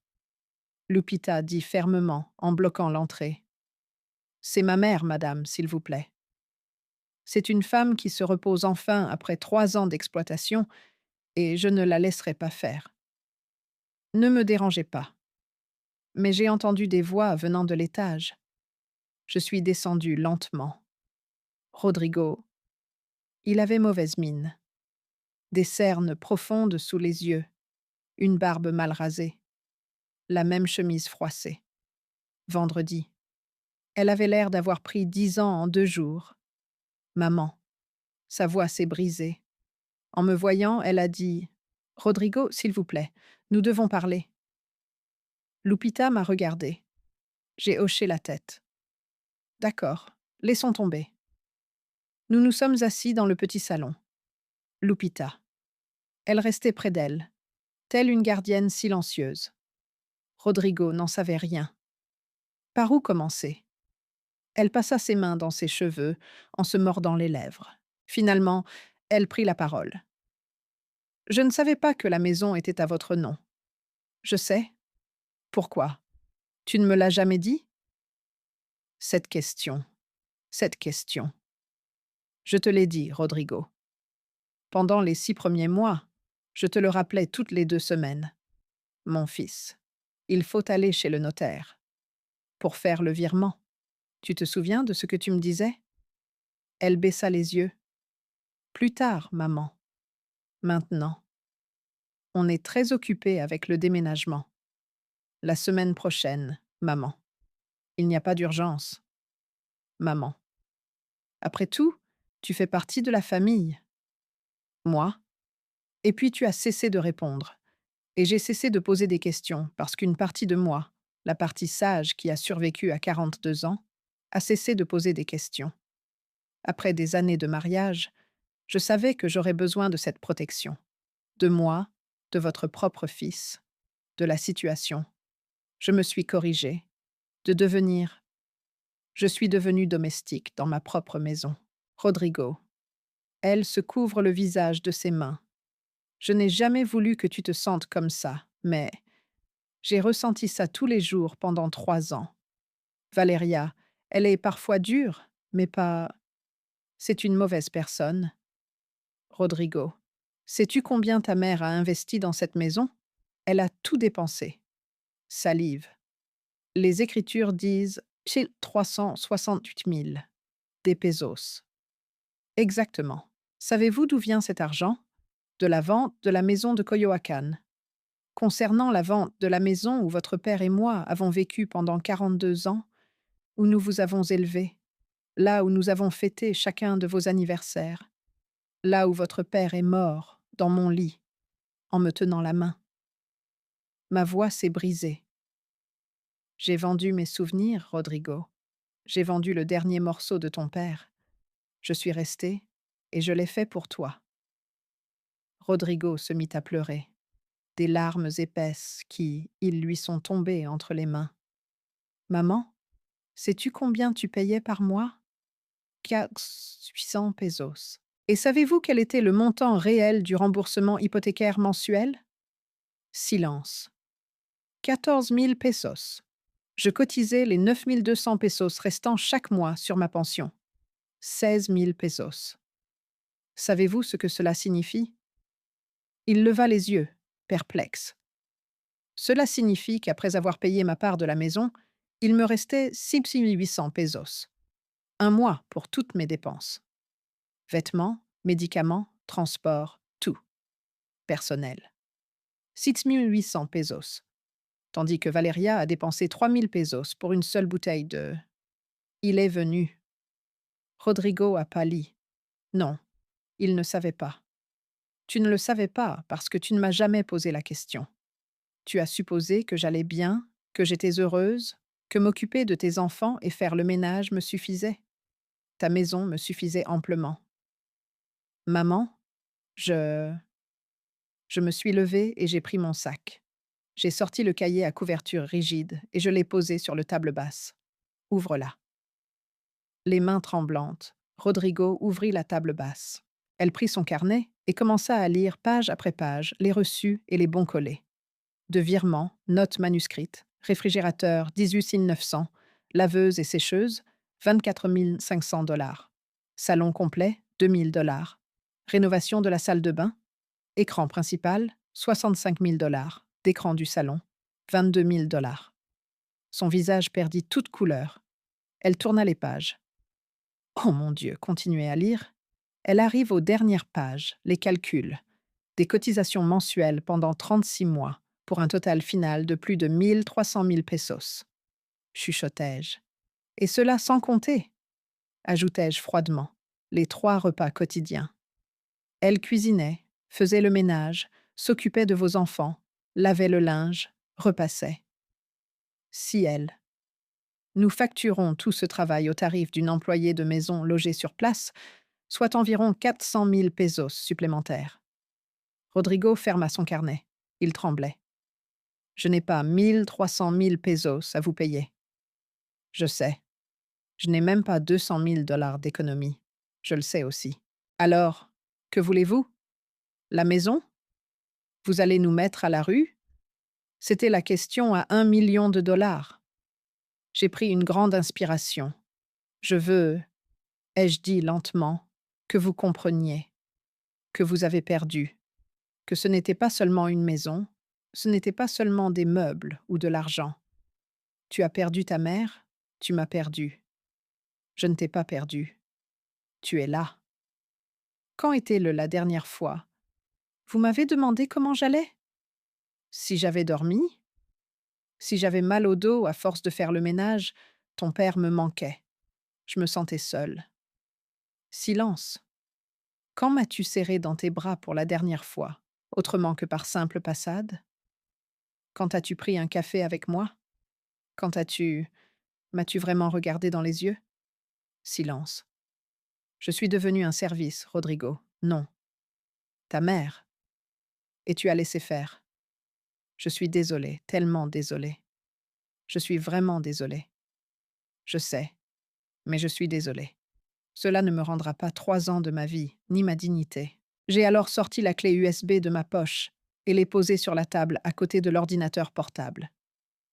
Qu'est-ce que c'est? A-t-il demandé. Essuyez ses larmes. Écoutez-la quand vous rentrerez, mais faites-le seul. Valéria ne peut pas être présente. Pourquoi? Parce que s'ils l'écoutent ensemble, ils vont... On divorce ce soir. Et même si ta femme m'a fait vivre un enfer, tes enfants ne méritent pas de foyer. Cassé. Rodrigo a attrapé la clé USB comme si c'était une bombe. Maman, qu'est-ce qu'il y a là? En réalité, il s'agit de 17 enregistrements de conversations où Valéria parle de moi quand elle pense que je ne l'écoute pas, où elle planifie comment débarrassez-vous de moi, là où elle se moque de moi avec ses amis. J'ai vu son visage se décomposer. Écoutez tout et décidez ensuite si souhaitez-vous que nous nous rencontrions demain chez le notaire, en présence de votre épouse, ou préférez-vous que nous en discutions d'abord tous les deux? Il se leva, un peu chancelant. Il attrapa la clé USB et le carnet. Maman. Lundi à 10 heures précises, Rodrigo. Au bureau du notaire Salinas.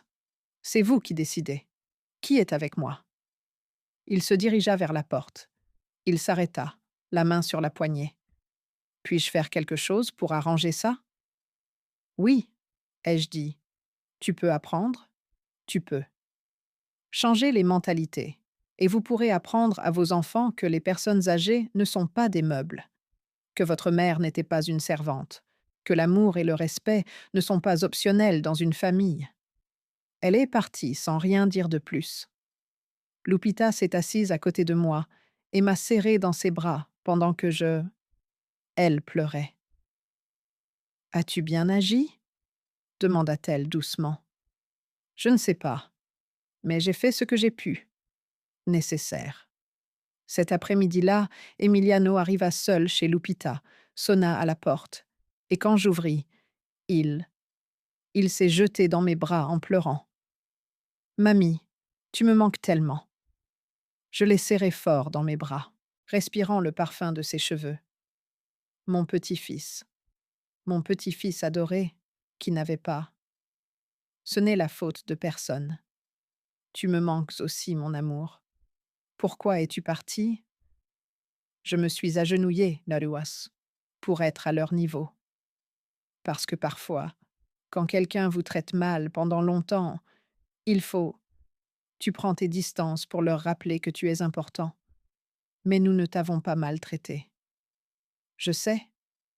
Mon chéri, vous m'aimez tous, mais vos parents ont oublié comment bien me traiter. Papa est très triste et maman n'arrête pas de pleurer. Je sais. Tu reviens?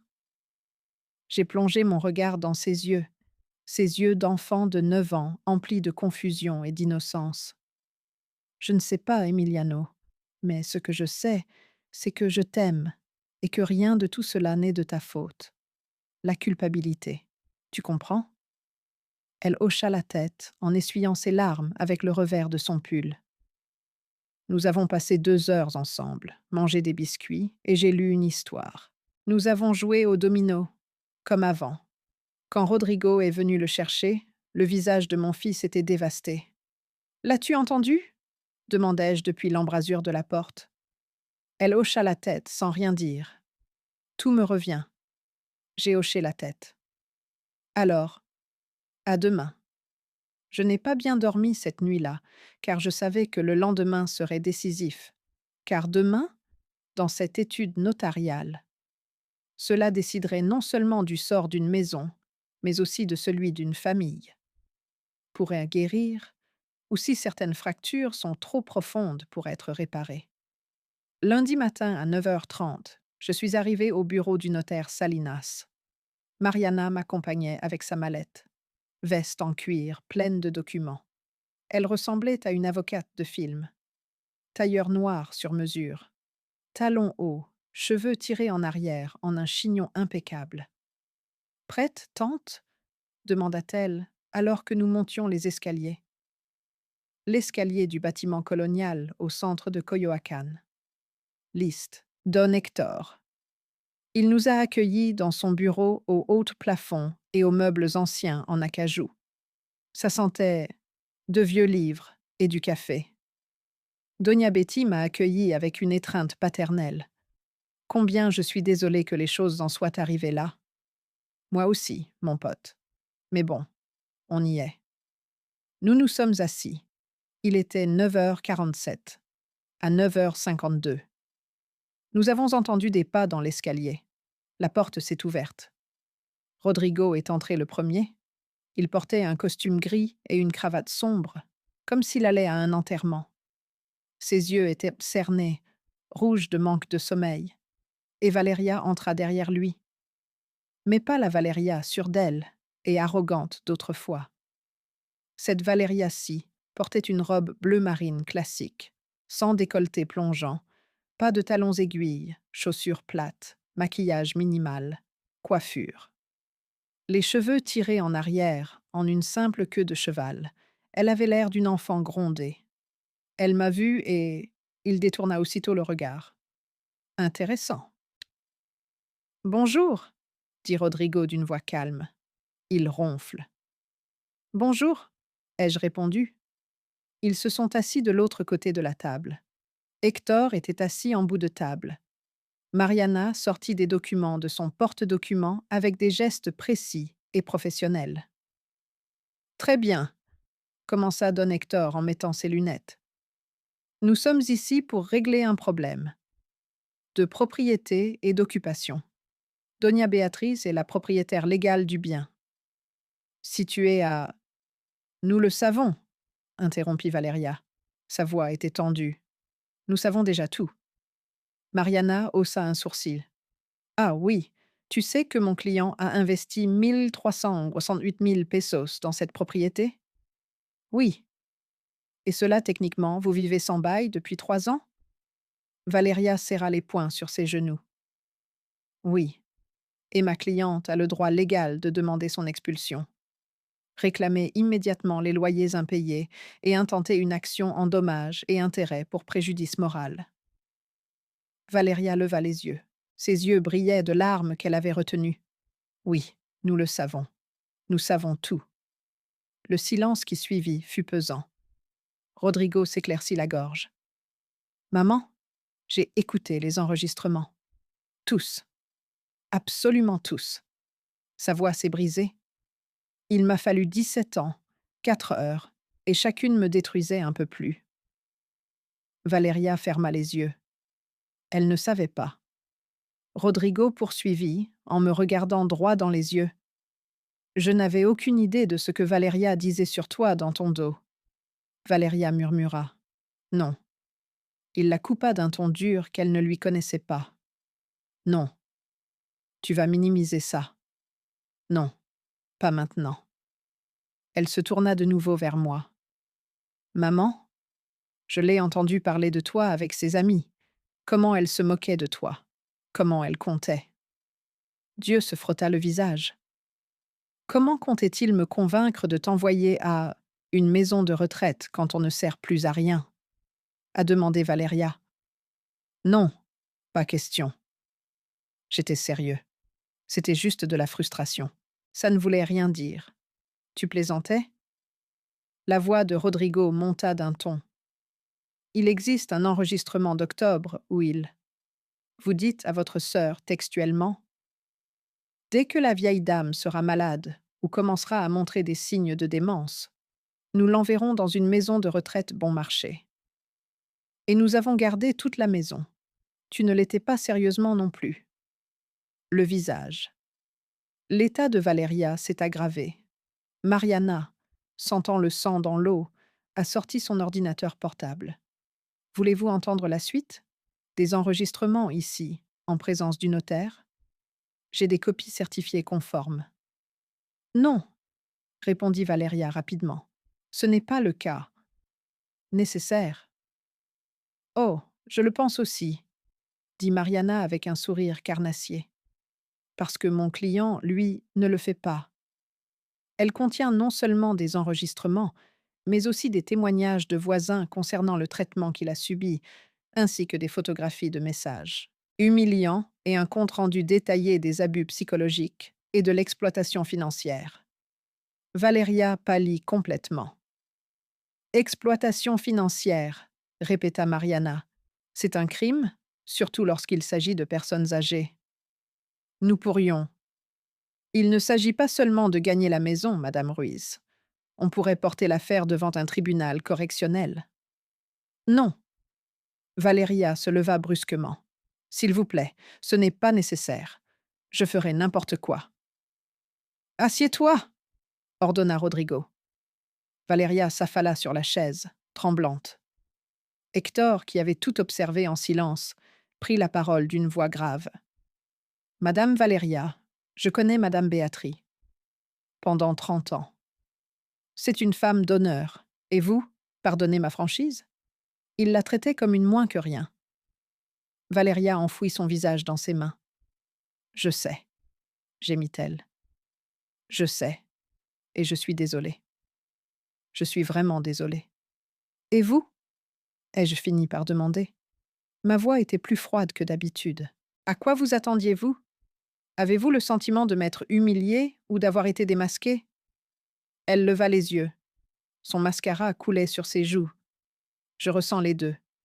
Elle respirait difficilement. Je suis désolée d'avoir été cruelle. Je suis désolée de t'avoir traité ainsi. Je suis une femme de ménage, et je suis désolée qu'il m'ait exposée ainsi, car il m'a forcée à voir le monstre que je suis devenue. Cela m'a surprise. Je m'attendais à des excuses, des justifications, pas d'autocritique.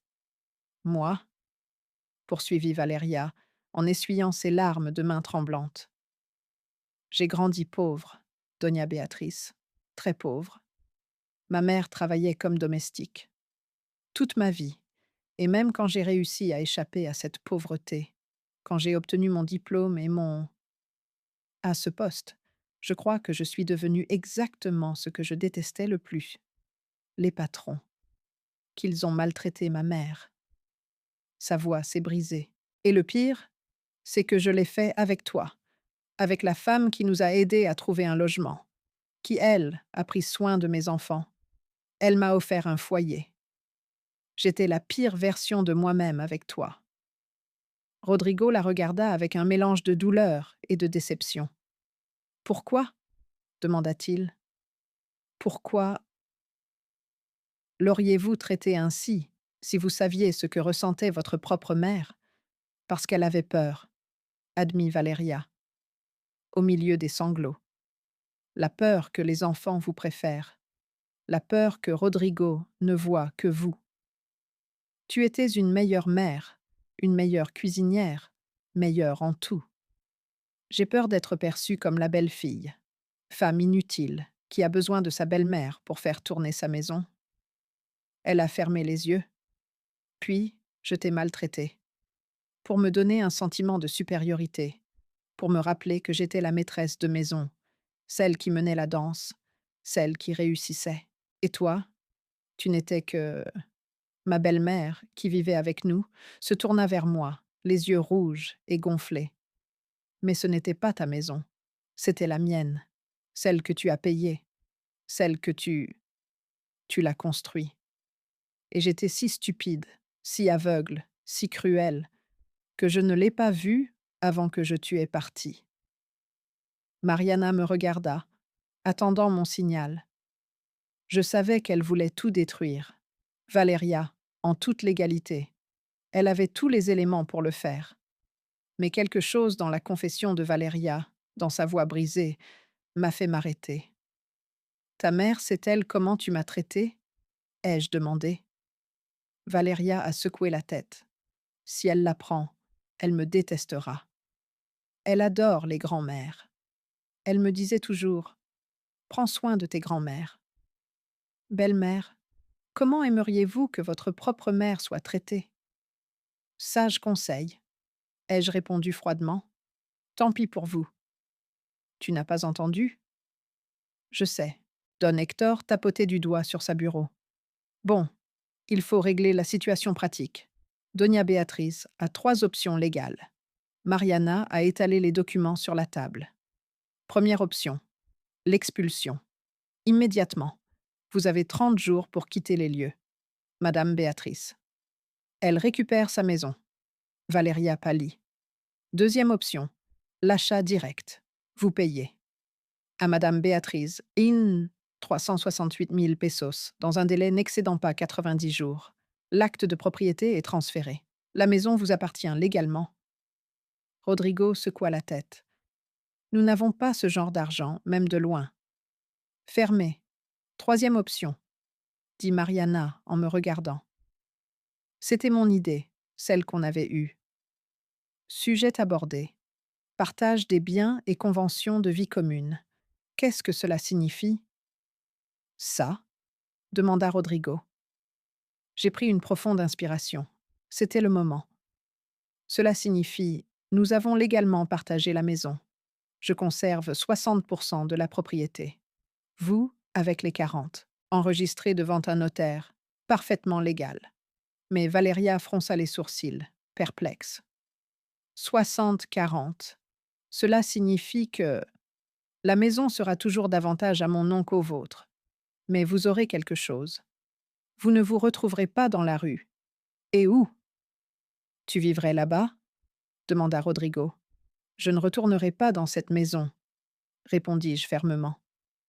Je reste où je suis. Mais mon invalidité à 60% est assortie de conditions. Mariana déplia un autre document. Madame Béatrice louera sa part de la maison à une famille qu'elle choisit personnellement. Les locataires qui vivront dans la maison avec vous partageraient les espaces communs et paieraient un loyer mensuel de 8 500 pesos. Ils iront directement chez Doña Beatrice. Les yeux de Valeria s'écarquillèrent. Voulez-vous que nous vivions avec des inconnus? Je veux que vous compreniez ce que ça fait de partager son espace avec quelqu'un qui ne le fait pas. C'est toi qui as choisi, ai-je répondu. Je veux que tu comprennes le malaise, le manque d'intimité. Il faut être aimable avec les gens qui sont chez soi. Rodrigo l'a compris immédiatement. Comment vous êtes-vous senti avec nous? Exactement. Et l'autre condition? A-t-il demandé. La thérapie. J'ai dit à ma famille. Rodrigo, on ira en thérapie une fois par semaine pendant 6 mois. Je paierai. Les 10 premières séances sont gratuites. Vous payez les suivantes sans Valéria, juste nous deux. Mon fils avait les larmes aux yeux. Auriez-vous fait la même chose? Après tout, étiez-vous encore là? Voudriez-vous arranger les choses entre nous? Vous êtes mon fils, dis-je d'une voix tremblante. Tu as commis de terribles erreurs. Tu m'as déçu. Mais tu es mon fils, et je ne vais pas. J'abandonne, sans même essayer. Rodrigo se leva, fit le tour de la table et s'agenouilla, devant moi. Pardonne-moi, maman. Je t'en prie. Pardonne-moi. Je l'ai serré dans mes bras, et j'ai pleuré avec lui. Valéria observait depuis sa chaise cassée. Moi? Demanda-t-elle d'une petite voix. Y a-t-il? Puis-je faire quelque chose pour obtenir votre pardon? Je l'ai regardé droit dans les yeux. Vous pouvez commencer par bien traiter les locataires que je vais installer chez vous. Vous pouvez commencer par apprécier ce que vous avez. Et vous pouvez commencer par apprendre à mes petits-enfants que le respect n'est pas une option. Elle hocha la tête en essuyant ses larmes. Je le ferai, je vous le promets. Don Hector a préparé les documents. Partage des biens 6040. Contrat de location pour ma part. Clause de protection. Tout juridique. Tout est sous scellé. Lorsque nous avons quitté ce bureau 2 heures plus tard, j'étais.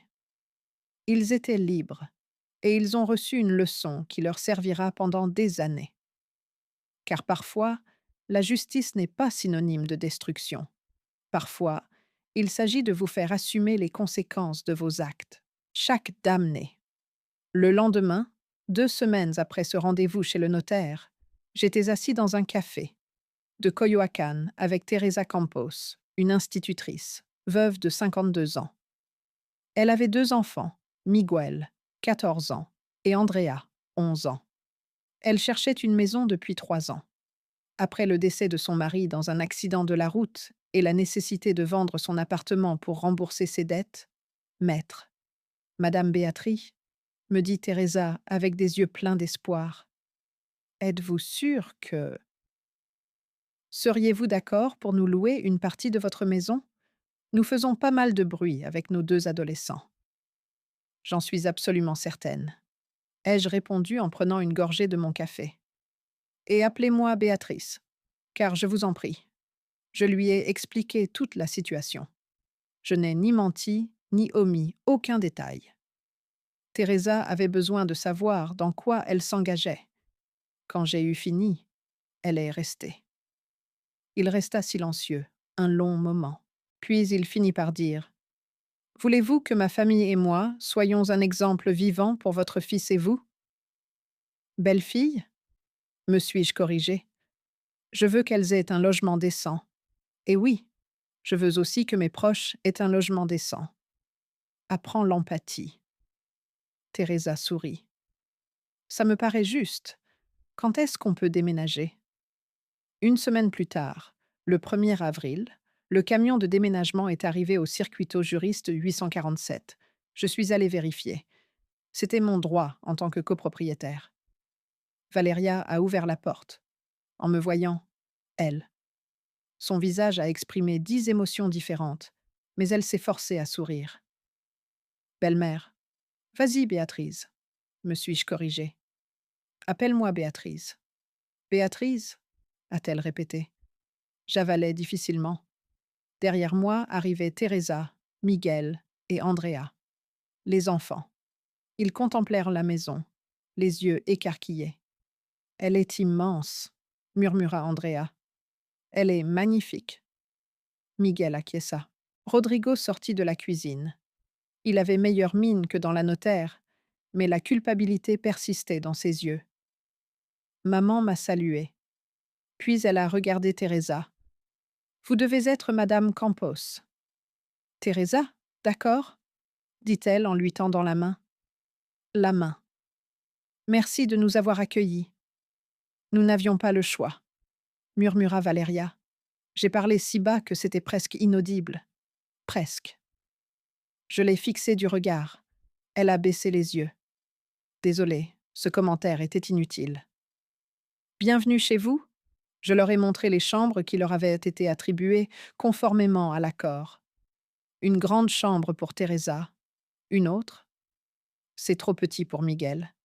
Et Andrea partagerait avec Sofia, d'après la décision des filles elles-mêmes. Sérieusement? Je peux partager avec quelqu'un? Avait demandé Sofia lorsque nous l'avions suggéré. J'ai toujours rêvé d'avoir une sœur. La cuisine, le salon et la salle à manger seraient des espaces partagés. C'est là que les choses sont devenues intéressantes. Ce premier soir, Teresa a préparé le dîner. Des enchiladas vertes au poulet. L'odeur, la maison était envahie. Valeria descendit, l'air perplexe. Qu'est-ce que c'est? Cette odeur? Le dîner? S'exclama Teresa d'un ton enjoué. J'en ai préparé plus au cas où tu voudrais te joindre à nous. J'ai vu le visage de Valeria, ce regard du genre c'est ma cuisine, ce geste du genre je ne t'ai pas invité. Elle cuisinait ici, mais elle se mordit la langue car elle savait qu'elle n'était plus seule. La cuisine? Merci, dit-elle avec effort. Ça a l'air délicieux. Ils dînèrent tous ensemble. Rodrigo, Valeria, Emiliano, Sofia, Teresa, Miguel et Andrea. Un tableau. Un groupe d'inconnus qui apprennent à vivre ensemble. Emiliano et Miguel ont sympathisé. Elles parlaient de jeux vidéo. Sofia et Andrea sont devenus inséparables en 30 minutes. Les enfants n'ont pas les préjugés des adultes, mais Valeria picorant sa nourriture en silence, mal à l'aise dans ma propre table. Et moi, assise chez Lupita, à 3 kilomètres de là, j'imaginais la scène avec un sourire. Les semaines ont passé. Rodrigo et moi, nous avons commencé la thérapie. La première journée a été terrible. Nous avons tous les deux pleuré pendant toute la séance. J'ai laissé filer la chance. Il me l'a dit. J'ai laissé notre lien se rompre, car il était plus facile de maintenir la paix avec Valeria que de la défendre. Toi. Et j'ai laissé faire, j'ai admis, parce que j'avais peur de me retrouver seule. J'avais peur que si je protestais, il me licencie et que je me retrouve sans ressources. Le thérapeute, le docteur Montero, nous a dit. Il la regarda avec compassion. La peur nous pousse à tolérer l'intolérable, dit-il. Mais vous deux? Ils ont encore une chance de se reconstruire. Et lentement, séance après séance, on a commencé à le faire. Rodrigo a commencé à m'appeler, et pas seulement pour des questions professionnelles. Maison ou accord. Il m'appelait pour prendre de mes nouvelles, savoir ce que j'avais mangé, si j'avais bien dormi, etc. Des choses simples qu'il n'avait pas faites depuis 3 ans. Un jour, il est arrivé chez Lupita avec des fleurs. Juste comme ça, a-t-il dit, comme ça. Tu es ma maman, et je t'aime. J'ai pleuré toute la nuit en serrant ces fleurs contre moi. Plus tard. Entre-temps, dans la maison satellite, la vie en colocation a créé des situations. C'était révélateur. Teresa me racontait tout lors de nos appels hebdomadaires. Hier, Valeria s'est énervée parce que Miguel utilisait trop d'eau chaude sous la douche. Teresa me l'a dit en riant. Je lui ai poliment rappelé que nous avions payé. Nous payons notre loyer à temps et nous avons droit à l'eau chaude. Elle rougit, mais n'ajouta rien. Et Rodrigo est gentil et serviable. Samedi, il a joué au football avec Miguel et Emiliano dans le jardin. Je pense. Elle apprend. Il y a eu aussi de beaux moments. Andrea avait des difficultés avec en mathématiques. Valeria, ingénieure de formation, l'aidait à faire ses devoirs sans que personne ne s'en aperçoive. Je lui ai demandé. Merci, Madame Valeria, avait dit Andrea avec un sourire. Et Valeria, m'a dit Teresa, s'est mise à pleurer ensuite parce que, pour la première fois depuis il y a quelques mois, quelqu'un l'a sincèrement remerciée pour quelque chose. Les enfants, bien sûr, en étaient la partie concernée, la partie la plus facile de toute cette histoire. Sofia avait une nouvelle meilleure amie. Emiliano avait son frère aîné qui lui avait appris des figures à vélo, et tous deux dans leur innocence. Les enfants construisent les ponts que les adultes avaient incendiés. Le dimanche, un mois après le déménagement, Rodrigo m'a invité à déjeuner. « À la maison, Teresa prépare du mole, dit-elle. Elle dit que c'est ton plat préféré. J'hésitais. Maman, Rodrigo a supplié. S'il vous plaît, les enfants vous manquent et j'ai besoin de vous. Vous voyez, j'essaie. J'y suis allée. Je suis entrée dans cette maison le cœur battant la chamade. Je n'y étais jamais allée auparavant. Depuis la nuit de mon départ, tout semblait à la fois identique et différent. Il y avait des dessins de Andrea dans le réfrigérateur, le vélo de Miguel sur le porche, des voix, des rires, la vie. Grand-mère. Sofia a couru me serrer dans ses bras. Tu es venu. Emiliano m'a serré dans ses bras, lui aussi, plus grand que dans mon souvenir. Tu m'as manqué, Abou. Teresa m'a accueilli avec une accolade. Entre, Béatrice. Chez toi, à ta table. Valeria. Elle était dans la cuisine. Elle m'a vue et s'est essuyée nerveusement les mains sur son tablier. Béatrice a dit « Merci d'être venue. Merci de m'avoir invitée. » Nous nous sommes regardés, deux femmes qui avaient fait la guerre, deux femmes qui n'étaient pas encore amies, mais qui apprenaient à coexister. Le mol sent délicieusement bon, dis-je. Teresa m'a appris sa recette, admit-elle. Valeria. C'est mieux que le mien. C'était la première fois que je l'entendais l'admettre. Quelqu'un faisait mieux qu'elle. Nous nous sommes tous assis pour manger. 11 personnes. Autour d'une table. Miguel a raconté une blague. Andrea a chanté une chanson qu'elle a appris à l'école. Emiliano s'est vanté de ses notes. Sofia a montré un dessin qu'elle avait fait de son nouveau famille nombreuse. Nous étions tous sur le tirage au sort. Teresa, ses enfants, Rodrigo, Valeria, les enfants et moi au centre, avec une couronne dessinée sur la tête. Tu es la reine grand-mère, expliqua Sofia, parce que tu nous as tous réunis. Je me suis effondrée. J'ai pleuré. Devant tout le monde, Rodrigo m'a pris la main. Merci, maman, de ne pas avoir abandonné. Voir, avec nous. Merci, ai-je murmuré. De me revoir enfin. Après le déjeuner, Valeria a demandé à me parler seule. Nous sommes allés dans le petit jardin à l'arrière, celui-là même où j'avais l'habitude de... Étends le linge, commença Béatrice, d'une voix tremblante. Je sais que je n'en ai pas le droit. Je ne te demande rien. Je sais que je t'ai blessée, de façon impardonnable. Mais je voulais que tu saches que je suis une thérapie individuelle. Je travaille sur mes insécurités, mon besoin de contrôle, sur tout. J'en suis contente. J'ai dit sincèrement. Teresa m'apprend beaucoup, a-t-elle poursuivi, sur l'humilité, sur la gratitude. Elle a perdu son mari, elle a perdu sa maison, et pourtant elle sourit encore chaque jour. Chaque jour, je suis reconnaissante pour ce que j'ai. J'avais tout, et je n'ai jamais cessé de me plaindre. Elle essuya une larme. Je ne te demande pas de me pardonner. Je te demande seulement de me laisser tranquille. J'essaie de m'améliorer pour que tu vois ce que j'essaie. Je l'ai regardée, cette femme qui m'avait façonnée, invisible, qui avait prévu de se débarrasser de moi, qui m'a humiliée pendant 3 ans, mais j'ai aussi vu une femme brisée qui tentait de se reconstruire. Le pardon, lui ai-je dit, ne se demande pas, il se mérite. Avec des actions, avec le temps, avec un véritable changement. Je le sais, et je suis prête à voir si tu en es capable. Son visage s'illumina d'espoir. Sérieusement, Valéria, si tu traites encore une fois mal quelqu'un dans ce cas-là, House, si tu redeviens la personne cruelle que tu as été envers moi, cet accord est rompu. Compris? Compris? 6 mois plus tard, en octobre, la situation a radicalement changé. Rodrigo et moi avions renoué des liens. Ce n'était pas parfait, mais c'était authentique et sincère. On se voyait 2 fois par jour. Durant la semaine, nous avons parlé au téléphone.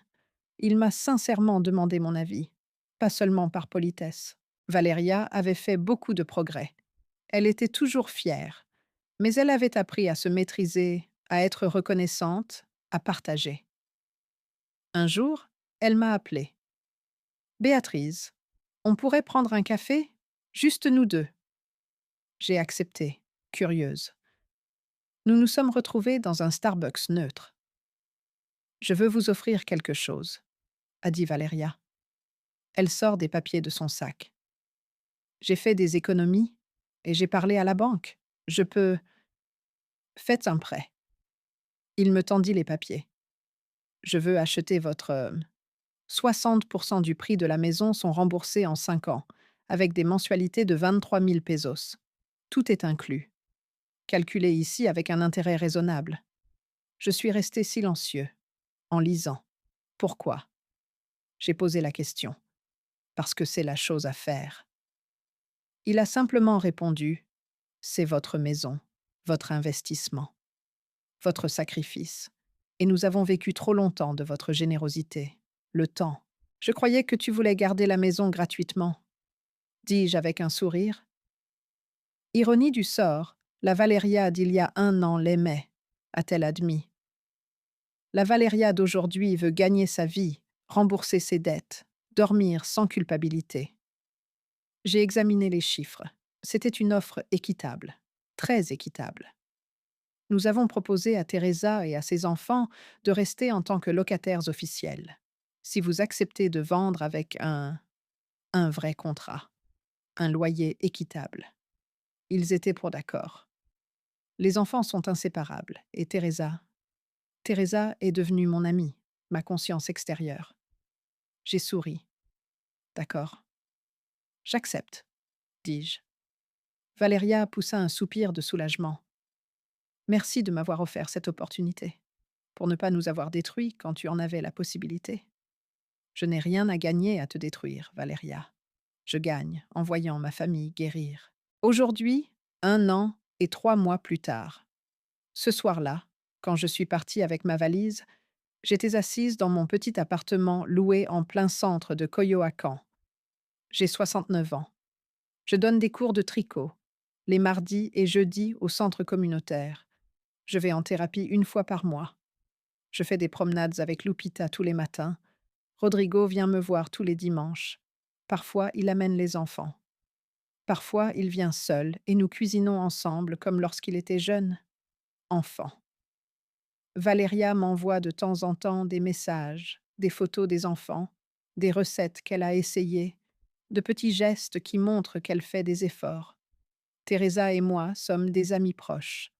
Leurs enfants me disent Tante Betty et les 8 500 pesos de loyer que je reçois chaque mois, plus les 23 000 du plan de paiement de Valéria, me permettent de vivre dans la dignité, en toute indépendance, en paix. J'ai retrouvé ma famille. Pas complètement. Certaines blessures ont laissé des cicatrices permanentes, mais j'ai récupéré quelque chose de plus important. Je me suis retrouvée moi-même. J'ai retrouvé mon nom, ma voix, mon droit à être traitée avec respect, et j'ai appris que parfois, l'amour le plus important n'est pas celui que l'on donne, mais celui que l'on offre. Tu te fais plaisir à toi-même.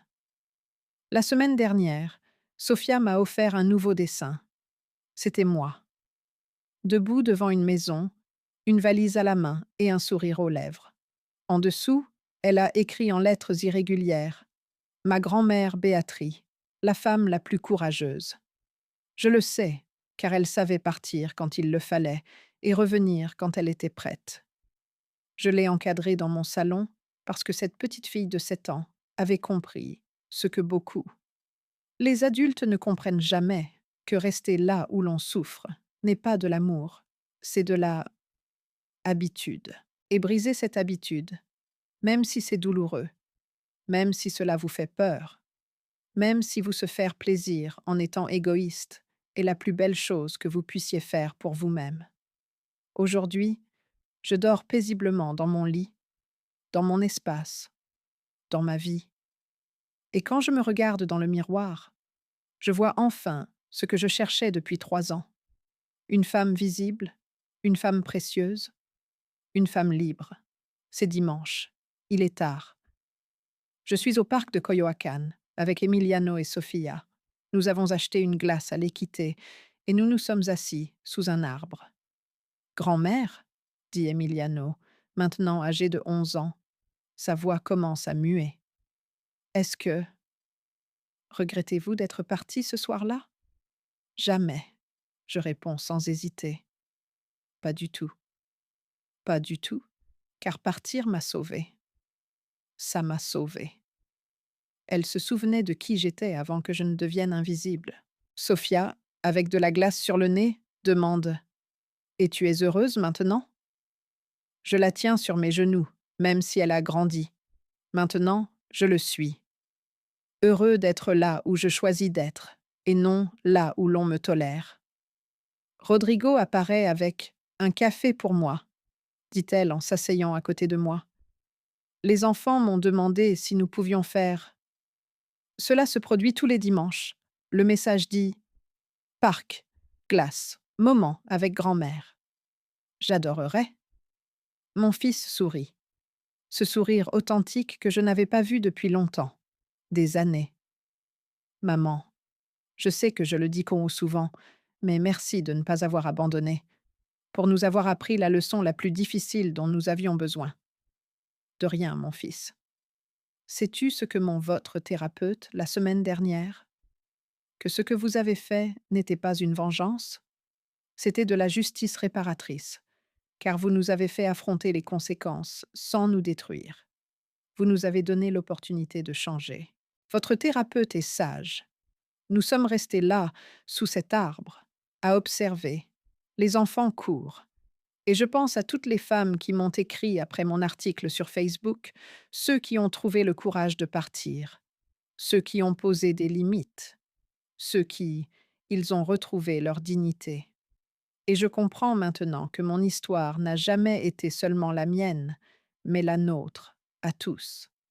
Les invisibles, les exploités, ceux qui ont tout donné en espérant des miettes, le respect en retour.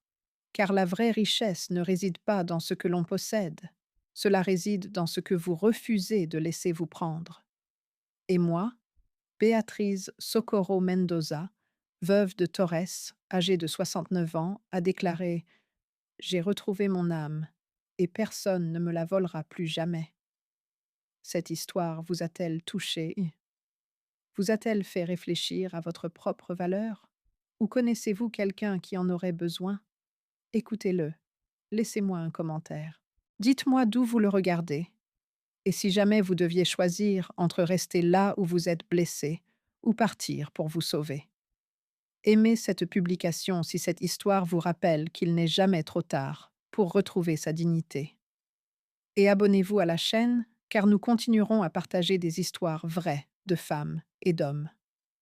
Des personnes courageuses qui ont choisi de se respecter. Car au final, la leçon la plus importante est la suivante. L'amour, qui n'inclut pas le respect, n'est pas de l'amour. Les coutumes. Et les coutumes qui vous blessent sont faites pour être brisées. Mesdames et messieurs, chers amis, notre histoire touche à sa fin, mais j'espère que son écho continuera de résonner doucement dans vos cœurs. Si ce récit a su toucher votre âme, ou raviver en vous un souvenir précieux, je vous invite chaleureusement à vous abonner à la chaîne, afin que nous puissions partager de nouveaux moments ensemble lors de nos prochaines rencontres. Et avant de nous quitter, j'aimerais vous inviter à prendre un court instant pour laisser un commentaire. Cela peut être une leçon que vous en avez tirée, ou simplement un vœu de paix et de sérénité pour vous-même, ainsi que pour tous ceux qui partagent cette écoute avec nous. Car chaque parole bienveillante inscrite ici est comme une graine de bonheur que nous semons ensemble dans le jardin de la vie. Merci infiniment pour votre écoute et votre fidèle compagnie. Je vous souhaite une douce nuit, une journée remplie de joie.